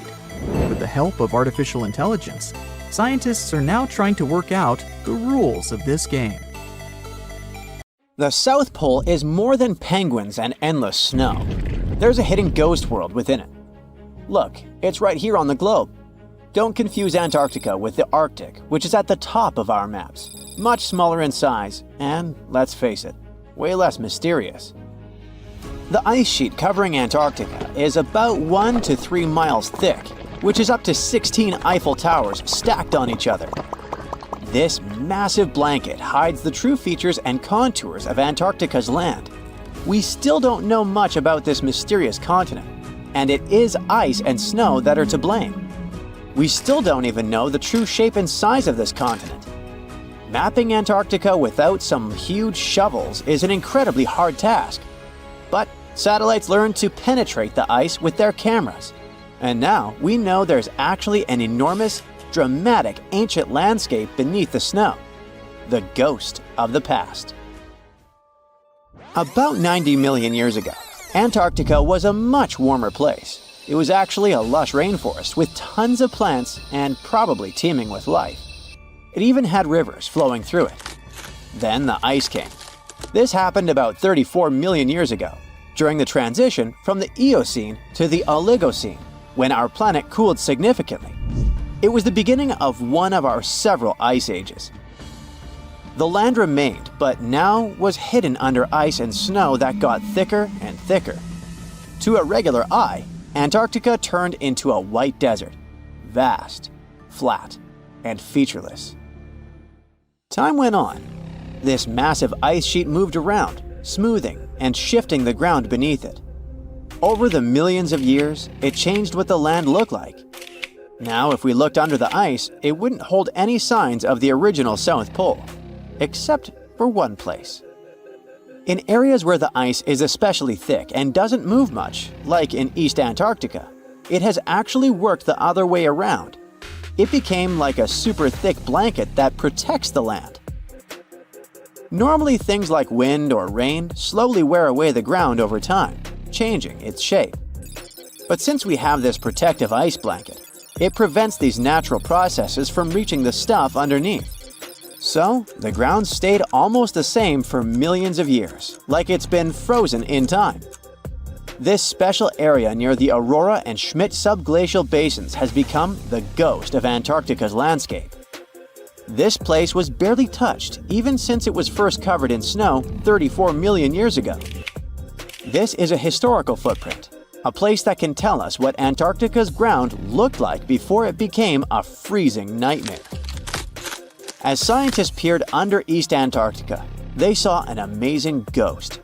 The traces of the rivers that were flowing there millions of years ago, various valleys, and some weird little islands, as well as 3 big chunks of land shaped like the letter U. Hey, what's that all about? You see, the continents on our planet are moving constantly, sliding along the red-hot lava mantle like cereal on milk. Over history, they came together and broke apart several times. Hundreds of millions of years ago, several continents were a part of one enormous Gondwana. Antarctica was one of them. It used to be one huge landmass. But when Gondwana broke apart, the poor continent got stretched by tectonic forces. Parts of land were pulled away from each other. Whoosh! And they got torn apart. And that's how we got these big chunks or blocks of land under thick layers of ice. In any case, scientists now want to explore this ghost a bit more. But to study it deeply, they need to actually drill down through the ice, like using a straw to get to the bottom of a thick shake. This will help them pick up some rocks and dirt from way below to learn more about the Earth's history and climate. Antarctica is the 5th largest continent in the world, approximately bigger than the entirety of Europe or Australia, competing with the entire South America in size. Aside from East Antarctica, we discussed there are several more regions: Antarctica Peninsula, South Pole, West Antarctica, and the Ross Sea. The continent is basically a frozen sandbox, and all its hidden, mysterious landscape is actually less explored than Mars's terrain. We only know for sure that without ice, it wouldn't just be flat and empty, but an entire world full of big mountains, huge canyons, and even fiery volcanoes. Some of these volcanoes are so huge that they peak above the layers of snow.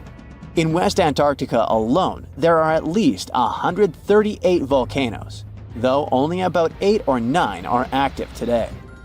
One of the craziest ones is Mount Erebus, the southernmost volcano and the tallest one on the continent, about 12,500 feet high. And deep beneath the ice sheet, this guy hosts incredible, beautiful subvolcanic caves.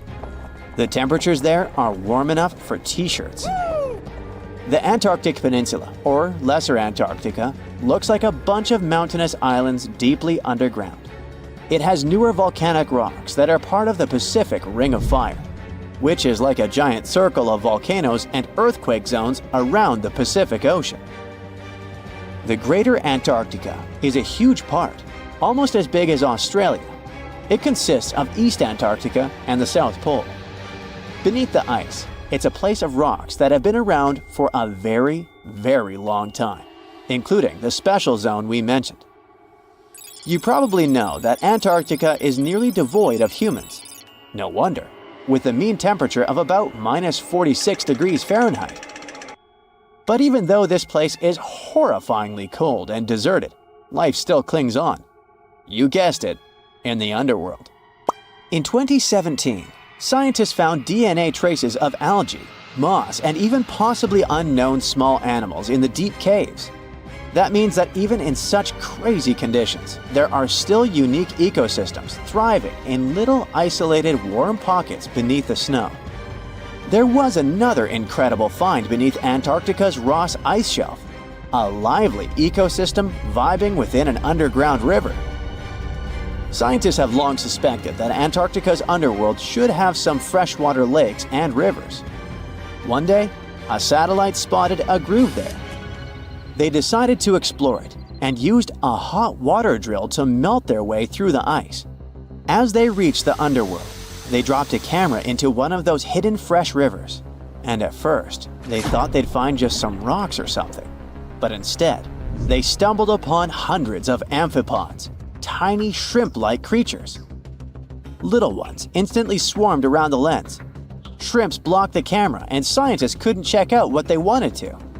Pretty funny, but at least that means that there really is an important ecosystem deep within Antarctica. Now, they're gonna explore it. And all this is just the beginning of the mysterious underworld. Antarctica's snow also hides the deepest canyon on Earth under the Denman Glacier. Well, Mariana Trench is still the deepest point on Earth, but it's a part of the oceanic crust, geologically speaking. Also, in 1958, explorers found a huge mountain range under the ice, as big and tall as the famous Alps Mountains. The range stretched for about 745 miles with peaks as high as 1.7 miles. And all this magnificence is buried under tons of ice. Who knows what else we might find there? Antarctica holds about 60% of our entire planet's freshwater, which means it would be pretty bad if it melted. For example, there's this Doomsday Glacier, officially known as Thwaites Glacier. It's a huge ice formation, about the size of Florida, and it's melting right now. Every year, the sea levels rise by 4% because of it. If this guy melts away completely, the sea levels all around the world will increase by 2 feet, which might not sound like a lot, but it would be catastrophic for coastal areas.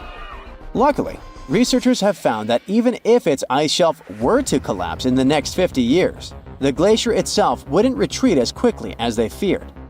It's still losing ice rapidly, but it